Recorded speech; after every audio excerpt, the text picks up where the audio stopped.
Hello guys, this is your friend Shinobi Nexus 2.0 and we are back in new fanfic. What if Hinata was forced to marry Emperor Naruto Part 2? A glimpse of you. Today, Naruto wanted them to go out to the market together. He had explained to her that he didn't want to be the kind of ruler that just sat on his throne all the time. He wanted to mingle among the villagers and he wanted them to be comfortable approaching him. Instead of being an emperor that was feared, he wanted to be an emperor that was respected, and above all, he wanted to be a friend to his people. Hinata had never heard of such a thing. A king being friends with the people that he governed. In all the years that she's seen her father rule, he wasn't exactly a tyrant, but she saw that he expected people to obey and show absolute formality towards him. That was what she intended for her mindset to be as well, when she became empress, but she couldn't ever imagine being that cold towards a person. If the people are too casual with you, wouldn't that make your authority over them weaken? Naruto shook his head at her and flashed a cheeky grin. I think that having loyalty built on a foundation of friendship and trust is stronger than loyalty built on a foundation of hierarchy. I do not want my people to obey me out of fear or because they feel like they have to. I want them to do it because they want to, and because they see me as a true ally. That's my emperor way. He was completely different from the other kings. To build an empire based on creating bonds with the people was unheard of, at least to her. She wondered, if she displayed the same characteristics as he did, would her father still see her as weak? She couldn't even fathom being on friendly terms with her father. Even if she managed to beat him, she wasn't sure if he would be proud of her for becoming stronger. He might even despise her instead because of the humiliating consequences if he lost. Come. This will be our first time in public together. I'm sure the people are eager to meet their empress. Hinata took a deep breath and prepared herself. She was never good with interacting with others, and it was one of the main reasons why her family looked down on her. As they crossed the bridge that connected the main Uzumaki Palace to the rest of the village, she could immediately smell the delicious street food cooking and could hear people chatting and mingling with each other. She unexpectedly linked her arm around Naruto and walked closer to him. Naruto didn't mind this, of course, and just patted her hand to put her at ease. When I told you that I'd help you to improve as empress, I did not mean that I will teach you how to rule using force or fear. I know you have a kind heart, Hinata, and in my opinion, that is so much more important than being assertive with the people under you. It was so hard for Hinata to grasp that. Her whole life, she's been put down because she was kind. It was because of her caring and empathetic nature that made the Hyuga family shun her. Your Majesty, if you are not assertive with the people that you rule over, then how would they respect you? My father, he always taught us to be firm and formal because we are royals. Yet another layer revealed. Naruto guessed that the family tension probably had a lot to do with Hiashi, then. Well, that's the exact reason why I am the emperor, and not him, right? Naruto replied, catching her by surprise. You see, if I resolved the war 5 years ago by forcing every other king to bow down to me, then the empire would probably not be as peaceful as it is right now. Or, if we go according to your father's way of ruling, if I was to be extremely anal about everything, then I would probably have a few enemies among the other rulers. Hinata realized he was right about that. Though her father was proud of their Hyuga throne, she knew that some of the other kings did not really like his prideful nature. On the contrary, Hinata noticed how the other kings, including her own father, seemed genuinely fond of Naruto. Was it really because of their different ways of governing the people? Naruto could feel her grasp on him tightening when they finally reached the market and people immediately were gaping in awe at them. It's okay, Hinata, these are your people, now. Smile at them, be inviting. To be a good empress, you must not shy away. He muttered quietly to her. With his words prompting her, she gathered the courage to look into the faces of the people they passed by, and once her eyes met with a curious little girl who looked about 5 years old, she found it easier to flash a warm smile. Her heart filled with joy when the little girl smiled adorably and waved at her. "Mommy, who's that?" The little girl tugged on a sleeve belonging to a woman about Hinata's mother's age. The woman locked eyes with Hinata, who gave her a slight nod of acknowledgement. "That's our new empress. Isn't she beautiful?" Seeing the little girl nod excitedly made Hinata's heart melt. This was the first time that anyone's ever looked at her like she was someone important. "It's the Empress. Hello, Your Majesties. Make way for the Emperor and the Empress." As they went through, people greeted and parted the way for them to walk past. Hinata glanced at Naruto and saw how effortless it was for him to shake hands with the people and talk to them as if they were old friends. She nearly jumped when someone suddenly grabbed her hand and shook it eagerly. "Hello, Empress. It is wonderful to finally see you." An old lady with white hair flashed a toothless grin at her. Hinata laughed softly at how cute she was and placed her hand gently on top of the lady's. "It is wonderful to finally see you all as well." Naruto loved how soft-spoken she was. He was beginning to see how she really was as a person. Compared to her father and the other Hyuga members, she stood out the most because she was undeniably different than them. He realized that maybe that was one reason why she seemed so distant from them. Well, even if her family seemed to distance her for being such a kind and warm-hearted person, it was that part of her that he found himself admiring the most. He gazed at her proudly as she began to interact with the villagers who were surrounding her. Like always, he almost forgot to breathe when she looked his way and smiled lovingly at him. Lovely. That word fitted her so well. He was excited to let her take charge in the future and to see where she would help lead the empire. He would allow her to make decisions regarding trade and education, and maybe if she did become strong enough, he would allow her to command his imperial army as well. He raised up his hand, which caught the attention of the villagers. He then waved his palm to the side, indicating that they clear the way now. Hinata watched in amazement as the villagers silently obeyed and once again stepped to the side to make a trail for them to walk through. "Sorry for the rush. I know you are all excited right now, but I do want to finish taking our Empress on a full tour of our Uzumaki kingdom." The people nodded understandingly, still keeping their attention on Hinata as she and Naruto resumed walking. Hinata almost seemed to sigh in relief when she finally entered her bedroom. Naruto laughed lightly when he saw how her shoulders dropped to relax, and the first thing she did was sit down on the bed. Exhausted, Hinata gave him a nod. "The people are wonderful. This kingdom is so lively and carefree. They seem to truly love you as their emperor, as well.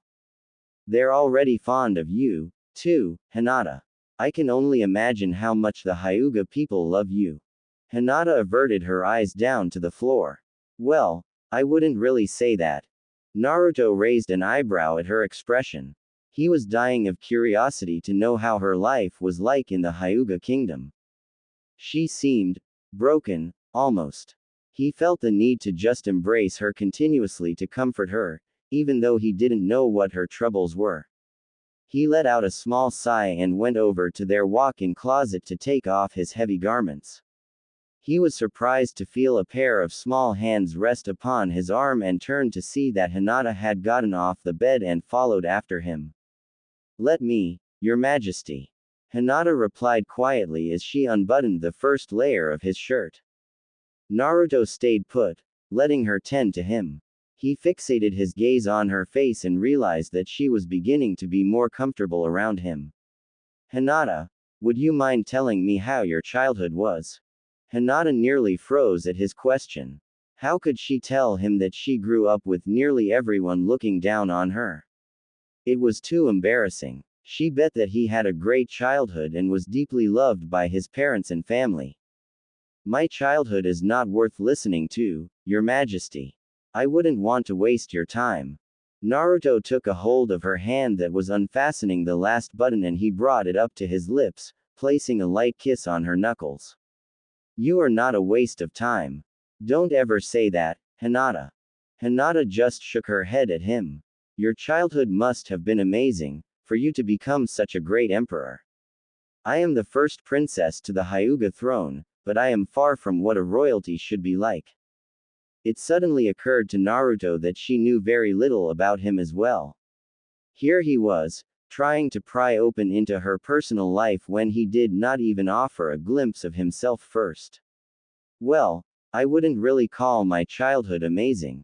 He paused and took a deep breath before he said his next words. It was always a hard thing to talk about, but it also reminded him that he worked hard to get to where he was now. I was an orphan, Hinata. Hinata's eyes flickered in surprise. Did she even hear that right? This incredibly charming, optimistic, and cheerful man grew up as an orphan. Then how exactly did he even become emperor if he was of no royal blood? I never knew my parents. I am who I am right now, because I had the same determination to prove something, just like you. Hinata searched his eyes to see any hints that he was lying, because she just couldn't believe it. Your Majesty, you must be joking. When it comes to my past and the challenges I had to face to become emperor, it is no joke, my empress. Hinata was taken back by his serious tone. So it was true, then. He was really an orphan. My father died in battle, fighting for the last Uzumaki king. My mother passed away when she gave birth to me. Hinata blushed when he paused to finish unbuttoning his shirt and then literally stripped it off in front of her. She was about to look away from his gloriously well-built body, but nearly gasped when she saw the seal mark on his stomach. I assume you've heard of the nine-tailed fox. Hinata nodded, but she gazed at him cautiously. Every 100 years in the Uzumaki kingdom, on the night of the blood moon, a child is born inheriting the fox's spirit and power. I've only ever heard stories about it, but, don't tell me, Your Majesty, that you are. Yes. Naruto answered before she could finish. He was waiting for that flicker of fear in her eyes that everyone had when they found out he was the fox child. He's never met someone who wasn't afraid of him initially. She was the last person who he wanted to be afraid of him, but he would not go back on his own words that he was willing to be transparent and honest with her. She would find out eventually, anyways. He looked down at his seal and traced the intricate designs of the markings. This is the reason my mother died while giving birth to me. The fox's power, if not harnessed carefully, can be extremely destructive and unpredictable. The last person who inherited this power a century ago almost brought the Uzumaki kingdom's extinction. I completely understand your fears if you're uncomfortable being near me. To his surprise, instead of fear or dread, her eyes were filled with nothing but compassion. Hinata felt so guilty that she just blatantly assumed he had a perfect life. Perhaps he was even shunned his entire life for having the ancient entity's powers. I will not, and do not fear you for having the fox's power. I will never feel that way towards you.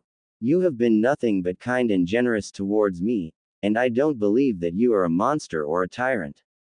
You are more than what you were unwillingly born with, my emperor. Naruto stood speechless. She was the first person in his life who has ever seen past the fact that he could literally destroy a whole village if he wanted to. She had no ounce of fear in her expression at all. Though he worked hard to get acceptance from nearly everyone in this kingdom, she was the only one who unconditionally accepted him despite knowing that he had such a monstrous spirit in him. He felt like he'll just fall deeper and deeper in love with this woman. She was beautiful, that was a given, but she was also a beautiful person on the inside as well. He brought his hand up, brushed his thumb affectionately on the side of her cheek, and said his next words with no hesitation. Quote. I love you, Hinata. Hinata's body completely numbed and her mind was wiped blank at his sudden confession.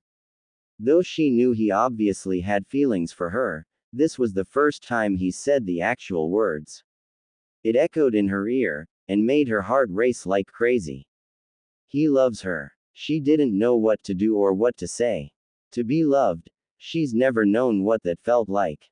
Naruto chuckled at how her ears turned completely red and how she timidly averted her eyes down. Though she was getting comfortable with him, she was not used to his affections. It's okay, you don't have to answer. I just wanted to let you know, that's all. He reached to his side to grab a more comfortable shirt and quickly dressed himself before giving her a featherlight kiss on the forehead. He could tell her body evidently tensed up again at his actions. He lightly bumped his forehead against hers and smiled softly. Well, now you know a little piece of my history. I will tell you more, but I do want to get to know you, too, if you are willing to open up to me. He made her feel so safe. Being this close to him, everything about him was enticing. He was the first man, the first person, who has ever told her that they love her. He willingly opened up the most vulnerable and painful part of his past to her, even knowing that she may be afraid or hate him.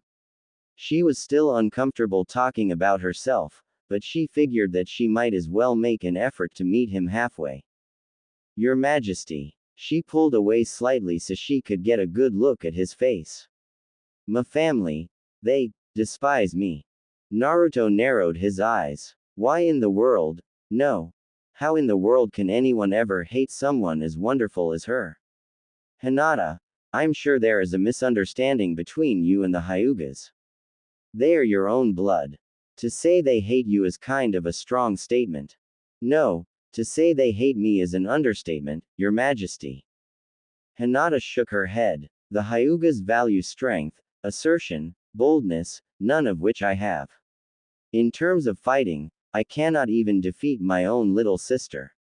My parents see me nothing more than a burden to them. This marriage was only a contract to bring in the resources that you've promised in the decree.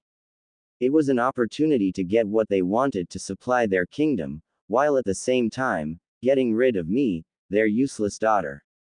Naruto now understood why it was difficult for her to respond to his affection and why she had such a perfect proper etiquette at all times. Her whole life, she probably wanted to live up to her family's expectation. Come, he replied and guided her over to their bed. They both sat down and Naruto held both of her hands in his, giving them a slight squeeze. Who are you? Hinata blinked at his question. What a random and out of context thing to ask right now. I am, Hinata Hyuga. Wrong. I will ask again. Who are you? She wasn't sure what he was trying to do. Your Majesty, I don't understand. I answered accordingly to your question. Naruto cut her off yet again. Your answer is wrong, Hinata. Let me ask this instead. Who am I? Well, you are the Emperor. And if I am the Emperor, what does that make you? She thought about it for a moment and then realized she was no longer a Hyuga. To answer that she was Hinata Hyuga, meant that she totally discarded the fact that she was now married.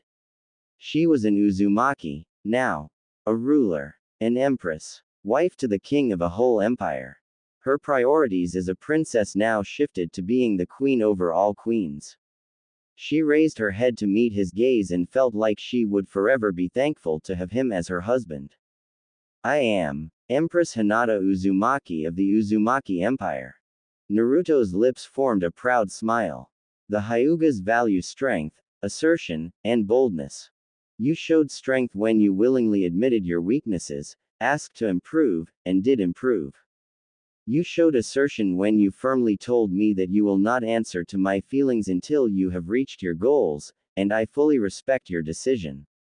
As for boldness, you show that every single day that you are here as Empress. You do not give up, and you continuously work to better yourself. If that does not fulfill what your family seek to find in you, then they deserve to be stripped of their Byakugan for being blind to the fact that you are exactly what a royalty should be like. Hinata swallowed the lump stuck in her throat. She didn't want to cry in front of him, but he made it incredibly hard. All the things that she ever yearned for, he fulfilled, one by one.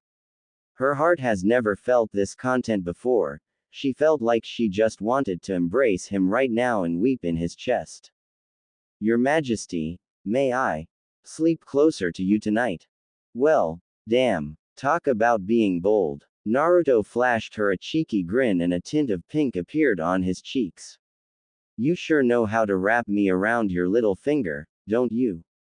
He couldn't help but laugh when she stared at him with an innocently dumbfounded and confused expression. He scooted back onto the bed and pulled her down with him, snuggling her petite body. Not just tonight, Hinata. I want you close to me every night, every day. He placed a kiss on top of her head, taking in her usual lavender and vanilla scent. Hinata allowed herself to let down her guard, and relaxed against his chest. Right now, being with him, the one person in the world who loves her fearlessly and sincerely, was worth forgetting about her revenge for just a blink of moment. An empress's request. Hinata's eyes scanned over the scrolls that had about every information about the trade system in the empire. Naruto had decided to let her take charge of it for about a few weeks now, so she's been doing her best to memorize which kingdom traded resources with each other and how they facilitated the flow. The main monetary source, such as gold and silver, as well as jewels and coins, were supplied to the rest of the kingdoms by the Uzumaki kingdom. Making sure that that source of income was regulating smoothly was the most important factor she needed to focus on, so she kept close supervision over the economic court officials to ensure they were up to date with all incoming and outgoing resources. As for her training, she finally managed to defeat Guy at least 3 times now. Naruto was especially proud of her for that, since Guy was literally his strongest soldier. She's been practicing with and without her Byakugan so that her skills without it would flourish as well. She didn't want to depend on her bloodline's power to become stronger. As for archery and swordsmanship, Naruto invited for one of his most skilled teacher of weaponry, Tenten, to come train Hinata. With the Byakugan, her precision was on point when she shot the arrow to hit the target. However, without it, she was a bit clumsy. A drop of sweat slid down Hinata's temple as she once again pulled back the string and brought the steel arrow close to her cheek. Her eyes narrowed as she focused on the red circle drawn on the wooden stake about 50 yards away from her. Naruto informed her that they would place the target further away each time she hit the same target twice in a row. They started at 30 yards, so she's only been able to hit 4 times in the past hour. In a split second, she let go of the arrow and watched as it flew in the air straight towards the wooden stake before pinning itself about 2 inches away from the target. Hinata let out a frustrated sigh as she reached for another arrow. Keep calm, Your Majesty. Tenten stated as she came behind Hinata and gently positioned Hinata's arm straighter. Remember to keep your hold steady and be confident. Be confident. That echoed in Hinata's mind as she once again set her attention on the target. Taking a few breaths to calm her body down, she firmly gripped the arrow and then shot it precisely forward. She nearly jumped in glee when the arrow hit the target on point with a loud thok. Good job. Tenten praised her. If you can hit it again on your next one, we'll move it to 60 yards. That's typically the range that we start categorizing our archers as good enough to recruit into the Uzumaki army. How is she doing? Hinata and Tenten turned to see Naruto walking towards them with a few servants behind him. Tenten made a polite bow before answering. She's improving very quickly, Your Majesty. We'll be moving on to 60 yards soon enough. Naruto's eyebrows shot up in surprise. Wow, already? He turned his attention to Hinata and smiled lovingly at her. You never fail to amaze me, Hinata. Would you mind if I watch your next shot? Hinata could feel her cheeks flushing. She would no doubt be nervous with him watching, but she reminded herself that she needed to stop being timid around him. Of course. She reached for an arrow from her back and faced the target yet again. She stood straight and firmly pulled the arrow back, making sure to keep her elbow straight and her body positioned parallel to the target. Her eyes narrowed at the target and she pulled back a little more to add some force. Hinata shot the arrow, listening intently to the swooshing sound of it as it flew and then curved down to pin precisely in the middle of the wooden stake for a second time in a row. She felt a heavy weight lifted off her shoulders when Naruto clapped loudly from behind her. I expect nothing less from my bride. Naruto complimented. Hinata blushed when he suddenly took a step forward and placed a soft kiss on her head. She could evidently see how Tenten and the other servants averted their eyes down almost instantly. My goodness, this man was way too bold for his own good sometimes.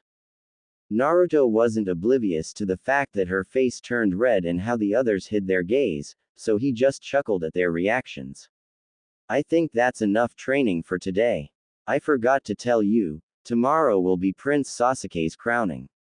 We will be leaving tonight. Hinata blinked. That was such a short notice. Tonight. Naruto grinned at her adorable, surprised expression. Yes. I apologize for not informing you earlier. Hinata silently followed after him, with a trail of their servants behind. Tenten stayed back to clean up the bows before she left the palace. Hinata placed her hand to her beating, nervous heart. This would be the first time she ventured out into another kingdom. She always wondered what it was like, the people, the food, the scenery, the way of the villagers, daily life. Each kingdom had their own uniqueness. She noticed that the Uzumaki kingdom was so much more livelier and carefree than her father's. She now knew that it was probably because of the different ways Naruto and Hiashi governed their people. Once they reached their bedroom, Naruto snapped his fingers and the servants stopped outside the door before he closed it. Hinata was surprised to see 3 dresses already laid out on the bed. I had a few of our palace seamstresses pick out the most extravagant garments for you. One for travel tonight, one for tomorrow during the event, and one for when we come back home. I remember you telling me you enjoy making and designing dresses, so I hope these are to your liking. It was heartwarming that he would remember such a small detail about her. She walked over and ran her hand down the first dress, surprised at how soft the fabric was. She was also amazed at how simple, yet elegant the dresses looked. The style was exactly what she would have picked out herself. Thank you, Your Majesty. These are perfect. She smiled thankfully at him. I'm glad you like them.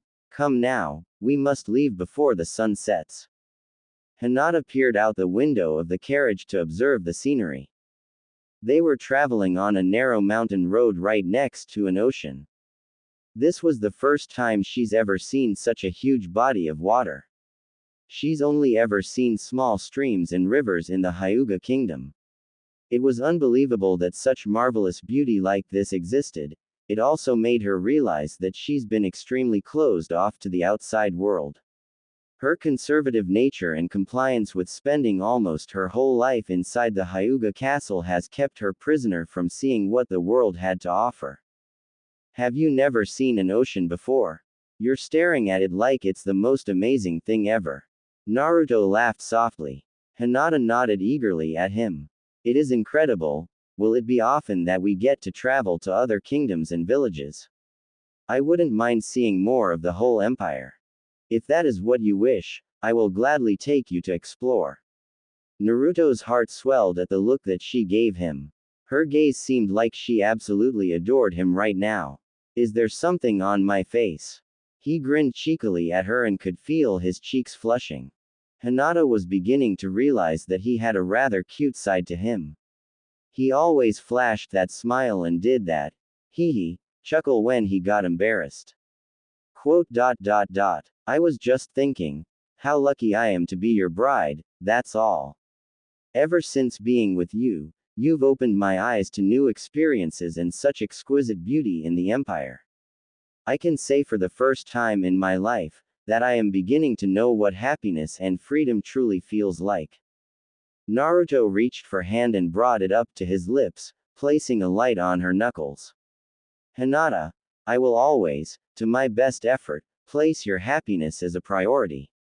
That was my promise to your father, and I intend to keep it. Also, he smirked teasingly at her and leaned in closer, causing her to instinctively freeze up and blush. If you say you are lucky to have me, is it safe to say that you are falling for me? Why, Your Majesty. Hinata quickly glanced down to avoid his eyes and her hand gripped her dress nervously. Quote.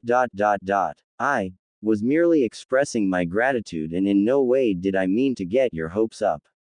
I apologize for not selecting my words wisely. Ah, of course. She still answered with such dignity and formality even when she was inevitably embarrassed to the core. He loved this woman so much. I was just joking, Hinata. He laughed at her usual timidness and backed away to ease her mind. But, in all honesty though, I can't wait to hear your answer. Though I know I can't force your feelings, I eagerly hope that you will have a room somewhere in your heart for me. I am literally dying to kiss you sometimes, you know. Hinata just could not handle how unfiltered he was with his affections for her, sometimes. To come from a family who never showed any love towards her to Naruto, who proudly declares that he desperately wants to kiss her is almost overwhelming. She wondered if she would be comfortable enough to let him go that far. It was surprising that in just a few months, they were already intimate to the point that it wasn't particularly awkward anymore to hold hands or to embrace each other. She was used to the familiar touch of his fingers intertwining hers, the usual feather-light kisses that he sometimes gave on her hand, cheeks and forehead, and she found herself yearning for the warmth and scent of his body. It was almost embarrassing to admit that to herself, but she knew she couldn't deny it either. He was no doubt physically attractive, that was a given ever since the first night he came to take her as his bride.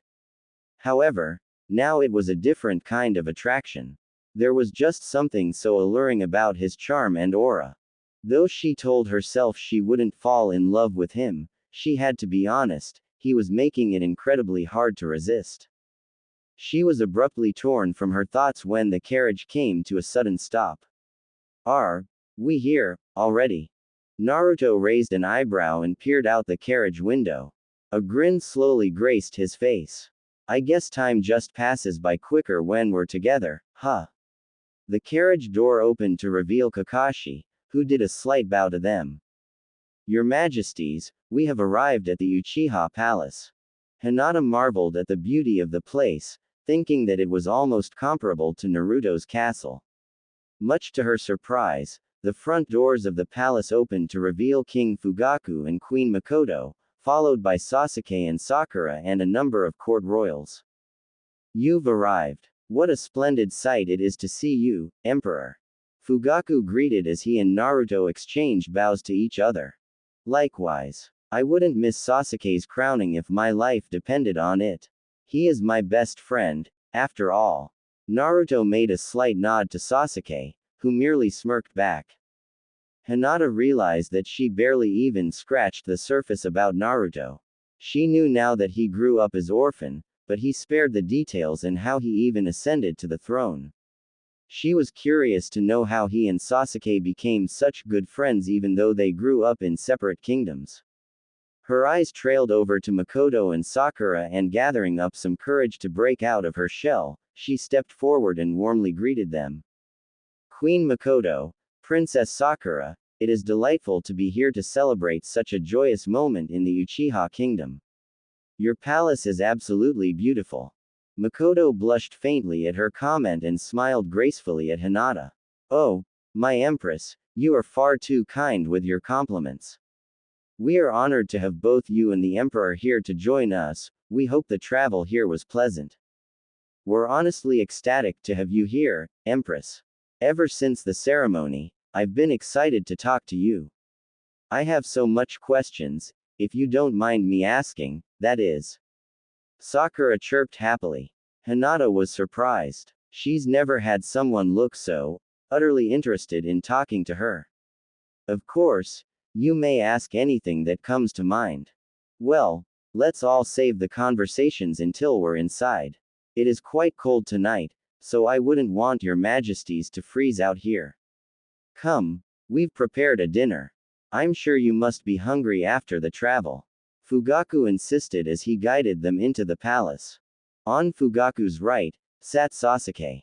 On his left, Makoto and Sakura. Naruto and Hinata seated themselves across the Uchiha family and everyone indulged themselves in the red wine rosemary steak, fresh miso soup, and various side dishes already prepared on the table. What is the schedule for tomorrow? Naruto asked. We will have a few performances, some singing, some dancing, and we'll be showcasing some of our finest Uchiha warriors for entertainment. Hinata's ear perked at that statement. How interesting would it be to learn different techniques than just her own and what Naruto has been teaching her at the dojo? She wondered if Naruto would allow someone from the Uchiha palace to train her. Out of all the 8 kingdoms, the Hyuga and Uchiha were known to be the kingdoms with the most powerful bloodlines and techniques. It was unheard of for someone in another kingdom to learn the secrets of another kingdom's fighting style, but she was empress now. She wondered if her position would allow her some freedom to propose that idea. She also knew the risks if she was to learn another royal bloodline's combat style. Technically, each royal family having their own abilities was what made each kingdom unique. It was what made each kingdom both fear and respect each other. If she was to learn another bloodline's combat style, there was a guarantee she'll stir up some controversy. Well, she had to at least try. She promised to herself that she would not be weak anymore. The first step to becoming a great empress is not being afraid to voice her own opinions and ideas, no matter how bold it may be. May I propose something? She boldly announced. Naruto raised an eyebrow at her curiously. He was a bit surprised that she wasn't afraid to speak up, especially since they were in a new environment. Again, she never ceased to amaze him. Fugaku gave her a nod. My empress, your wish is my command. Hinata's hands on her lap clenched tightly at her dress, and despite the feelings of anxiety bubbling up in her, she met his gaze confidently. After Prince Sasuke's coronation, I would like to take some of your best Uchiha fighters back to the Imperial Palace. Fugaku and Sasuke looked at each other with confused faces before they turned back to face her. Why would you insist to take our soldiers? The Uzumaki Kingdom has some of the best warriors in the empire. I'm sure your majesties have more than enough to defend the palace. Hinata shook her head. I am not taking them for the purpose of defending the palace. I intend for them to train me. Her heart thumped at the obvious gasps that echoed throughout the room from both the royalties sitting at the table and the servants surrounding them. Sasuke narrowed his eyes at her. You mean, you want to learn the secrets of our bloodline? Yes. Sasuke turned his attention to Naruto. We've been good friends since childhood. What is the meaning of this? The Empress wants to steal the techniques of the Uchiha family. Before Naruto could speak, Hinata spoke up again. Please, my request has nothing to do with the Emperor. It is for my own interests, and because I am letting you know that I want to learn from the Uchihas, it doesn't really count as stealing. It is for educational purposes, and I would just like to personally grow in terms of my own combat skills. Surely, you would be more confident in an empress who is not weak, but versatile in her battle techniques. Well, damn, it was like a whole other person was living inside her just to pop out for these moments.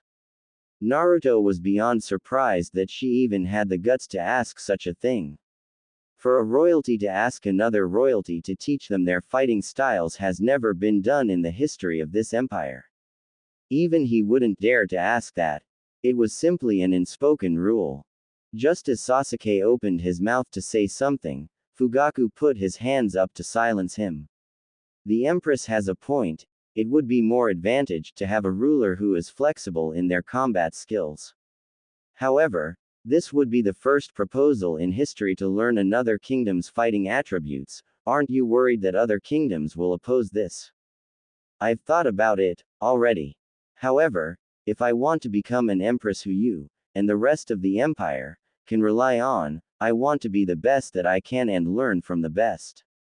Right now, we are in an era of peace and stability because of the emperor, but, if there was to be any dangers or conflicts in the future against the empire, I want to be able to defend my people.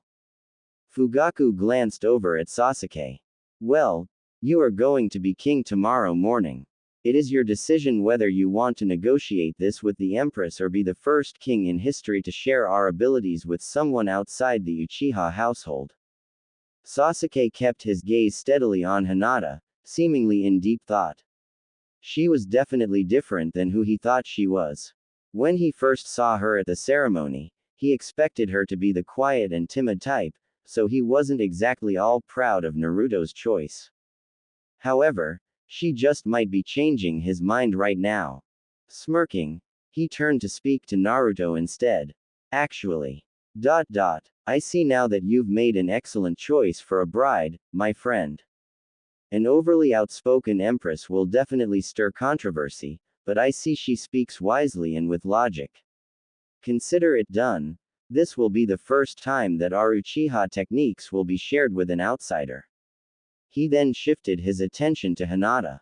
I trust that you will use it only in times of need, and I trust that you will honor our bloodline enough that you won't share it with anyone else, aside from the Emperor, that is. Hinata nodded and bowed her head to him. Thank you, you have my word.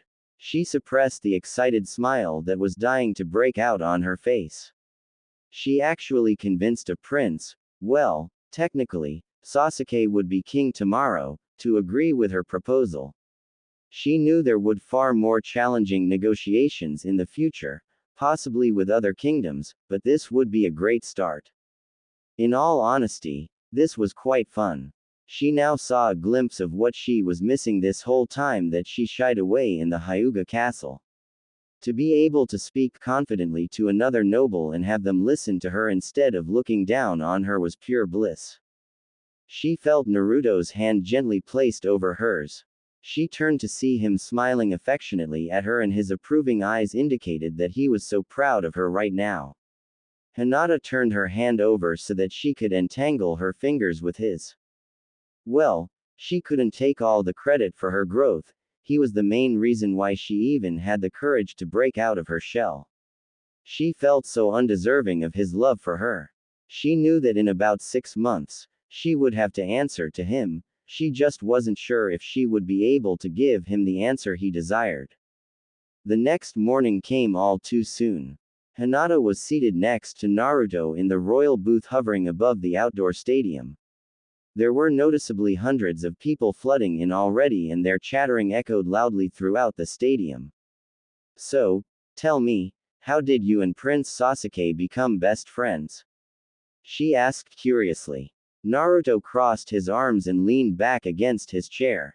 Well, long story short, he was the first kid to defend me when others were bullying me. The Uchiha family was visiting the Uzumaki kingdom. Probably to discuss trade matters with the former Uzumaki king. Sasuke sneaked out when his parents were in a royal meeting, and he ended up wandering the streets. I was getting picked on by some kids in the neighborhood.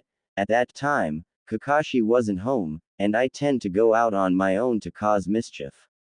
Sasuke came at that exact moment they were beating me up, and because he's trained, he of course knew how to fight them off better than I did. Ever since that day he scared them off and held out his hand to me, we've never been separated.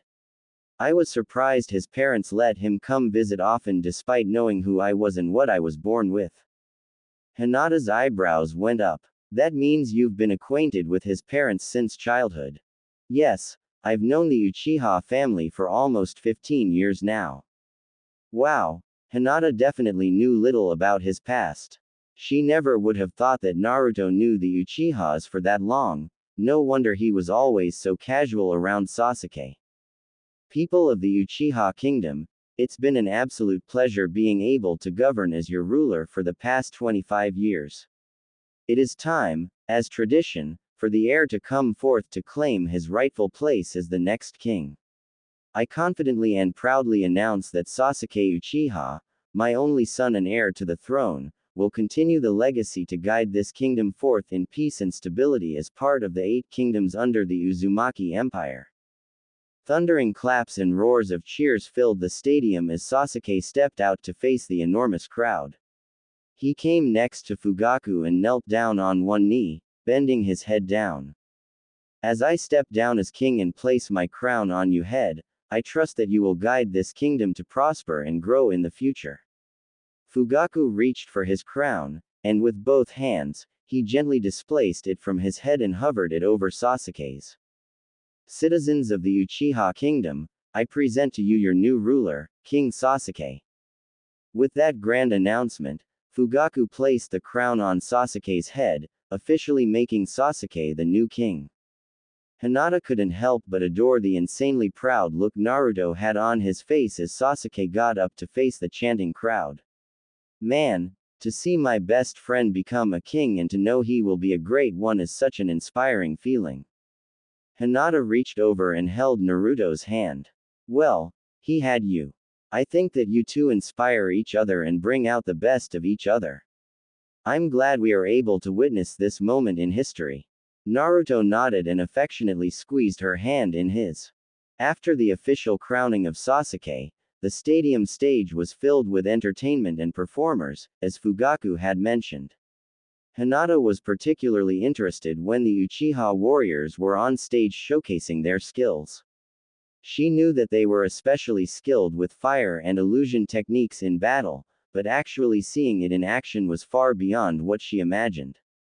She couldn't wait to be able to train, knowing that she'll acquire more diverse combat skills will surely give her an advantage over her father. She glanced over at Naruto and wondered if she was going to be able to keep this a secret until the very end.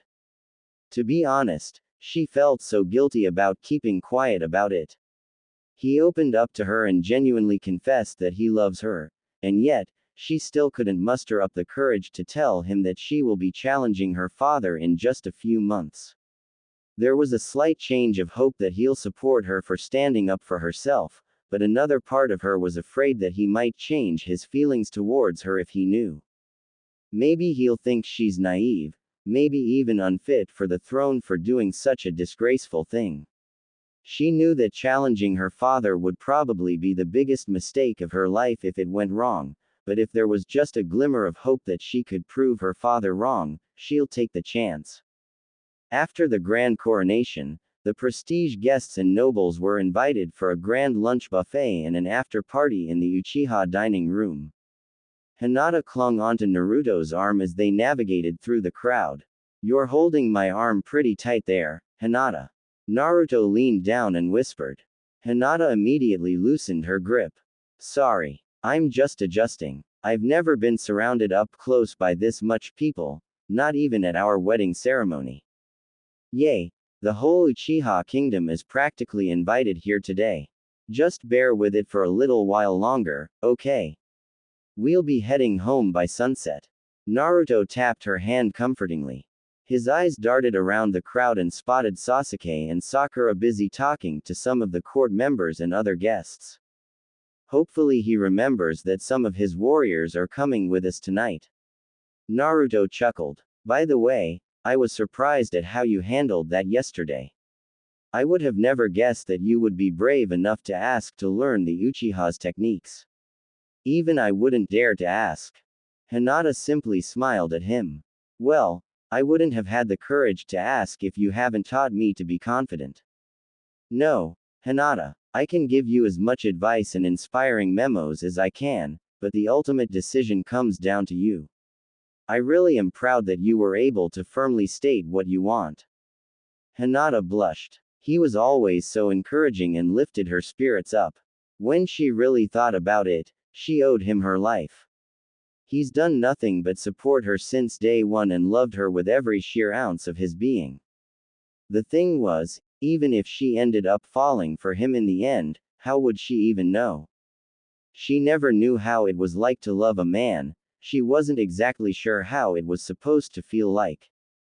We should go visit your family sometime this week. It's been a while since the wedding. Naruto suggested. It's okay, we don't have to. Hinata answered a bit too quickly. Naruto raised an eyebrow. Hinata, we cannot avoid your family affairs forever. There has to be a time where we discuss the problems between you and them. Besides, you are the empress now, what they say about you does not define you anymore. Hinata let out a small sigh. knowing that what he said was true. She just wasn't ready to face them yet. I know. I mean, I don't mind visiting them. It's just, we aren't exactly close to where I can greet them with a hug. Well then, that's where I come in. Don't worry, I can ease the tension. I'm good at that. Hinata laughed softly at his confidence. Well then, when do we go? Naruto grinned at her and leaned in to give her a light kiss on the head. We'll visit in 7 days. 5 days of training with the Uchiha Imperial Guards were absolutely grueling. Hinata never knew true exhaustion until now.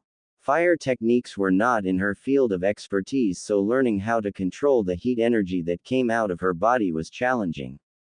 Steadying her breathing, she composed herself and bowed to the 3 Uchiha guards to end the training session for today. She then dismissed them to rest before heading over to the Uzumaki garden to see Naruto. She noticed that he often went to go admire the flowers when the sun was the highest in the sky. Your Majesty, she greeted when she saw him standing next to the roses. Naruto turned and his eyes lit up when he saw her. Hinata, I do wish you would start calling me by name. Hinata blushed and shook her head. As I've said before, it wouldn't be decent to address you so casually. She stopped when he suddenly put his hand up, silencing her. Naruto let out a sigh. When it's just you and me, it's okay to be casual, Hinata. He gently plucked a small rose and walked over to her, tucking it perfectly on the side of her hair. How was the training? Hard, but manageable. It's still difficult for me to control heat energy. I guarantee that before we go visit your family in 2 days, you'll master the techniques. Hinata wasn't sure about that. She felt like it would take weeks before she actually had complete control of her new skills. Are you nervous, though? About your family? It's not that I'm nervous. I just don't know what to expect. Naruto held her hand and pulled her along with him on the garden trail. I think that you just need to take the first step to initiate a good relationship with your family. I will help guide you. He hoped that she will open up to him a bit more about her family. In order for him to help, she had to at least allow herself to trust him. So, first things first. Tell me about your family. Let's start with your little sister. Hanabi, was it? Hinata nodded. Naruto noticed how her expression softened at the mention of her sister. Hanabi is the only one I am close with. Though she excels far above me in almost everything, she was the only one who didn't look down on me. I know she pities me, though. We both know that she can't do anything to change my parents' view of me. Out of everyone living in that household, she's the one I miss the most. And your mother? Hinata's jaw tightened at the mention of her mother. She never saw her mother as a mother figure at all. My mother was hardly a mother to me. I don't have any memories of her comforting me or caring for me at all. From as young as I can remember, our servants and maids tend to me only. She never spent time with me or my sister. She's always stood in the shadow of my father, and followed whatever he did and thought. Naruto's heart ached at her description of her mother. That meant that she never even knew a mother's love before. That was something they had in common. He would have never guessed that Hinata's relationship with her mother was almost non-existent. He took a deep breath before he asked the next question, knowing very well that Hiashi was the one who had the most effect on her. Your father. Hinata could never stop the flood of emotions that consumed her at the mention of her father. It was always anger, sorrow, and an overwhelming feeling of depression whenever she thought about how everyone in the palace treated her because of her father. I don't know if I am ready to talk about him to the full extent, yet. I'm sorry. Naruto stopped walking and turned to face her, pulling her closer. Please, I want to help you. Whatever you are bottling in about your father, you can let it all out to me. He could see the hesitation in her eyes and sighed. What are you afraid of, Hinata? Hinata swallowed and wouldn't look at him in the eyes. I don't want to cry in front of you, my emperor. If I talk about my father, I don't know if I can hold it in. She hated how her voice was already starting to tremble. She was good at keeping her emotions stable, and bottling it in was all she's ever known. However, with Naruto, she didn't know why everything seemed to come out all at once. Naruto could only sigh again. Why couldn't she understand that it was okay to be herself in front of him? She didn't need to act all proper and composed all the time. He was her husband, her life partner, and the very person she was going to grow old and be with for the rest of her life. Why are you afraid to cry in front of me? He whispered and boldly leaned forward to put his forehead on hers. I am here so that you can cry.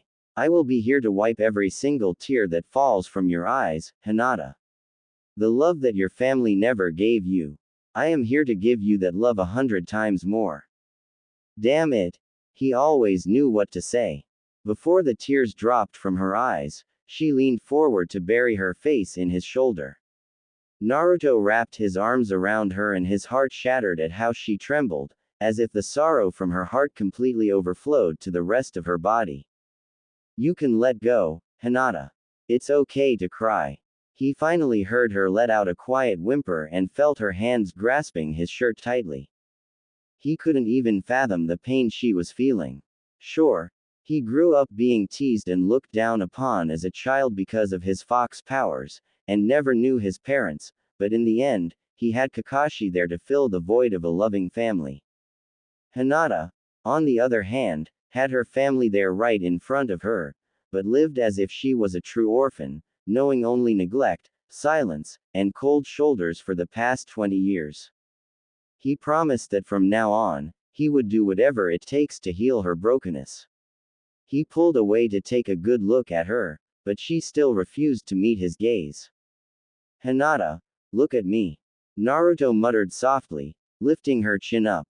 When she finally gathered the courage to face him, he wiped the tears that were still streaming down her face and fought the urge to just kiss her right there and then. His eyes trailed from her beautiful lavender orbs, down the shape of her nose, and then lingered on her slightly parted lips. Do you feel at least a little better after letting it out? Hinata was choked up from crying, so all she could do was nod at him. She also wasn't oblivious to where his eyes were. She knew that he probably wanted to kiss her, considering how close they were, but was holding back. Her heart was beating like crazy at what she was thinking about doing right now, but she didn't want to be unfair to him anymore. With all that he's done for her, he at least deserved this. Drowning out everything around her, she closed her eyes and leaned up, closing the gap separating his lips from hers. It took a moment for Naruto to even register what just happened. Finally letting go of all restraint, he almost growled at the lusciousness of her lips and kissed her back with a passion that made Hinata's knees go completely numb. He felt her body seemingly melt in his arms and he held her tighter, savoring her warmth. Hinata slowly pulled back and thought she felt like she would die of embarrassment. She still dared herself to look into his eyes. Her heart swelled when she noticed how incredibly happy he looked. Did I do that right? Naruto tried to resist, but ended up chuckling at her adorably innocent question. That was perfect, my queen. So, does this mean I get permission to kiss you whenever I want to, now? Hinata turned red. I'm just kidding, Hinata. Relax. I won't do anything unless you're okay with it. Naruto laughed and wiped away the remaining tears from her face. He finally gave her some distance as he took a step back from her. As for your father, we still have 2 days until we visit your family, so, whenever you're ready to open up and tell me about him, I'll be all ears. As Hinata watched as he resumed to admiring the flowers in front of him, she couldn't help but change her mind. After they go visit her family, she figured that it would be okay for her to let him know about the bet. She will just have to take her chances and trust that he will still be on her side after knowing the truth. Today was the day. Hinata woke up bright and early because she just could not sleep. She's been thinking about the Hyugas and what the visit would even be like. What could they possibly have to talk about for a whole day? She knew Naruto was going to do most of the talking, but she also knew she couldn't stay mute the whole time there. She just couldn't converse with them like how she did with other royalties. It was weird to ask them how they were doing, or if they've been well, because she knew they would probably give her brief and to the point answers. They weren't much for small talk. She heard a knock on the door and peeked to see Kakashi bowing to her. Empress, the Emperor has requested your presence for breakfast this morning. How surprising. Naruto was usually up at the crack of dawn to tend to business. He was hardly ever there when she woke up, and she often ate breakfast without him. It was only in the afternoon, when it was time for her training, that he would show up to greet her and spend the rest of the day with her. Thank you, Kakashi. I'll be down in a few minutes. Kakashi gave her small nod before he descended down the stairs and disappeared from view. Hinata got out of bed and let out a small yawn before she clapped twice to call for the maids. 4 maids came trickling into the bedroom and bowed their heads to greet her. Good morning. Hinata smiled at them. I'd like a bold dress today. Something to state confidence, yet still modest at the same time. Would you ladies mind finding one for me? Yes, Your Majesty. The maids all nodded before they walked over to Hinata and Naruto's walk-in closet. As Hinata waited for them, she went over to part the curtains and gazed down at her beloved kingdom. She could see the smoke rising from the food markets and saw that the people were already starting their day. What a beautiful thing it was, that she went from a princess who shied away from her own people, to an empress who now couldn't wait to greet them. She had to admit that there was a significant change from when she first arrived to the Uzumaki Palace and now. She didn't necessarily feel shy anymore and she was learning to embrace her position as a queen over 8 kingdoms. She owed it all to Naruto, of course. Her cheeks flushed when she suddenly thought about the kiss she gave him 2 days ago. She didn't know that a kiss could feel that good, or maybe it was because of the way he kissed her back so passionately. She swore that she would have fainted if he wasn't holding her. Ever since then, she's found herself yearning for him more often. She wanted to see him and be in his presence. It was strange because she knew she was acting different, but she still couldn't stop herself. She heard footsteps behind her and turned to see the maids holding a beautiful long dress in a deep navy blue color. They held it up for her to see and her eyes lit up in approval. The dress flowed down to the floor, with the bottom lightly sequenced with small diamonds and the sleeves were off the shoulder. Perfect. Thank you. Naruto's jaw almost dropped when he saw her come into the dining hall. Sure, she looked breathtaking in whatever she wore, but it seemed like she took an extra measure today to look twice as good.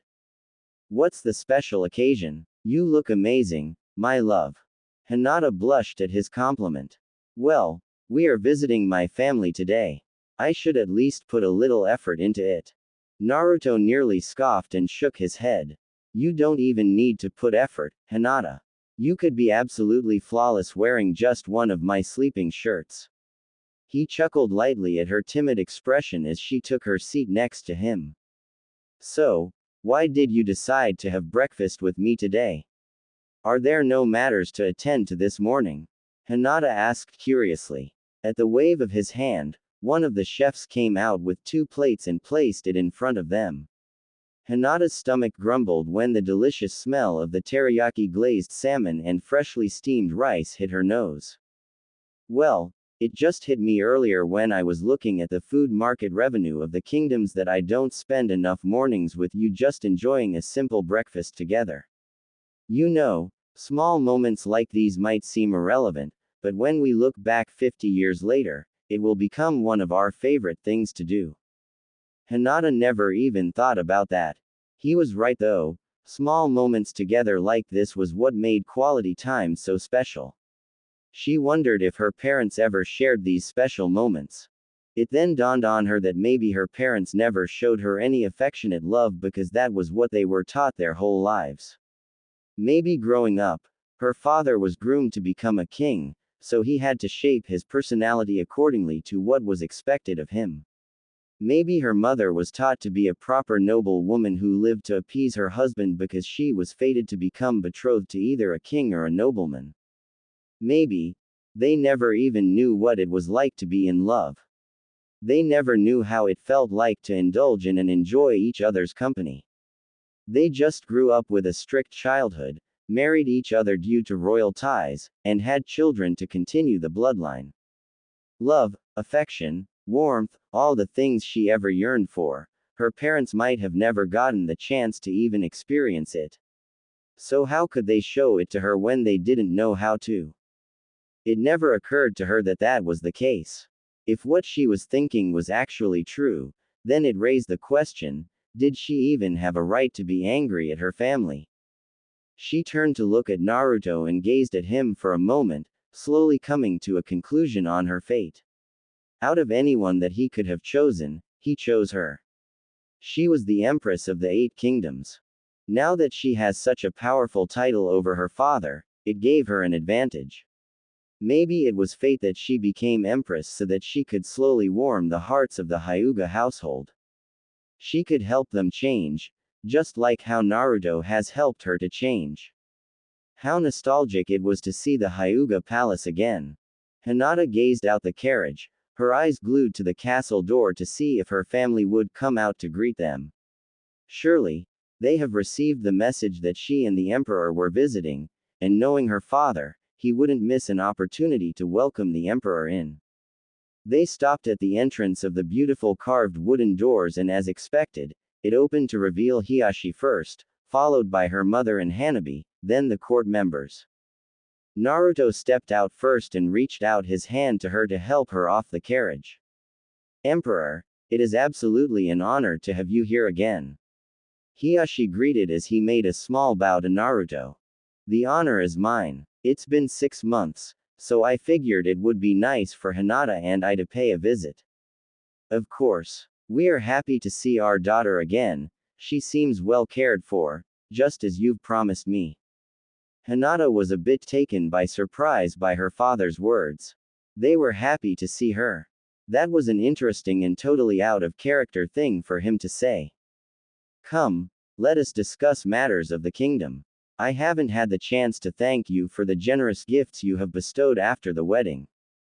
Naruto nodded at Hiashi's request and turned to Hinata. I would like to talk to your father one-on-one, if that is okay with you. Perhaps you can spend some time with your mother and Hanabi. Naruto knew that she would be nervous if he left her alone, but he wanted to push her to break her comfort zone. She had to learn how to take initiative if she was going to improve her relationship with them. He gave her an encouraging nod, hoping that she would agree to do this on her own. Hinata's heart thumped. Though she desperately wished to stay by his side the entire time, she knew she would have to eventually break the ice with her family.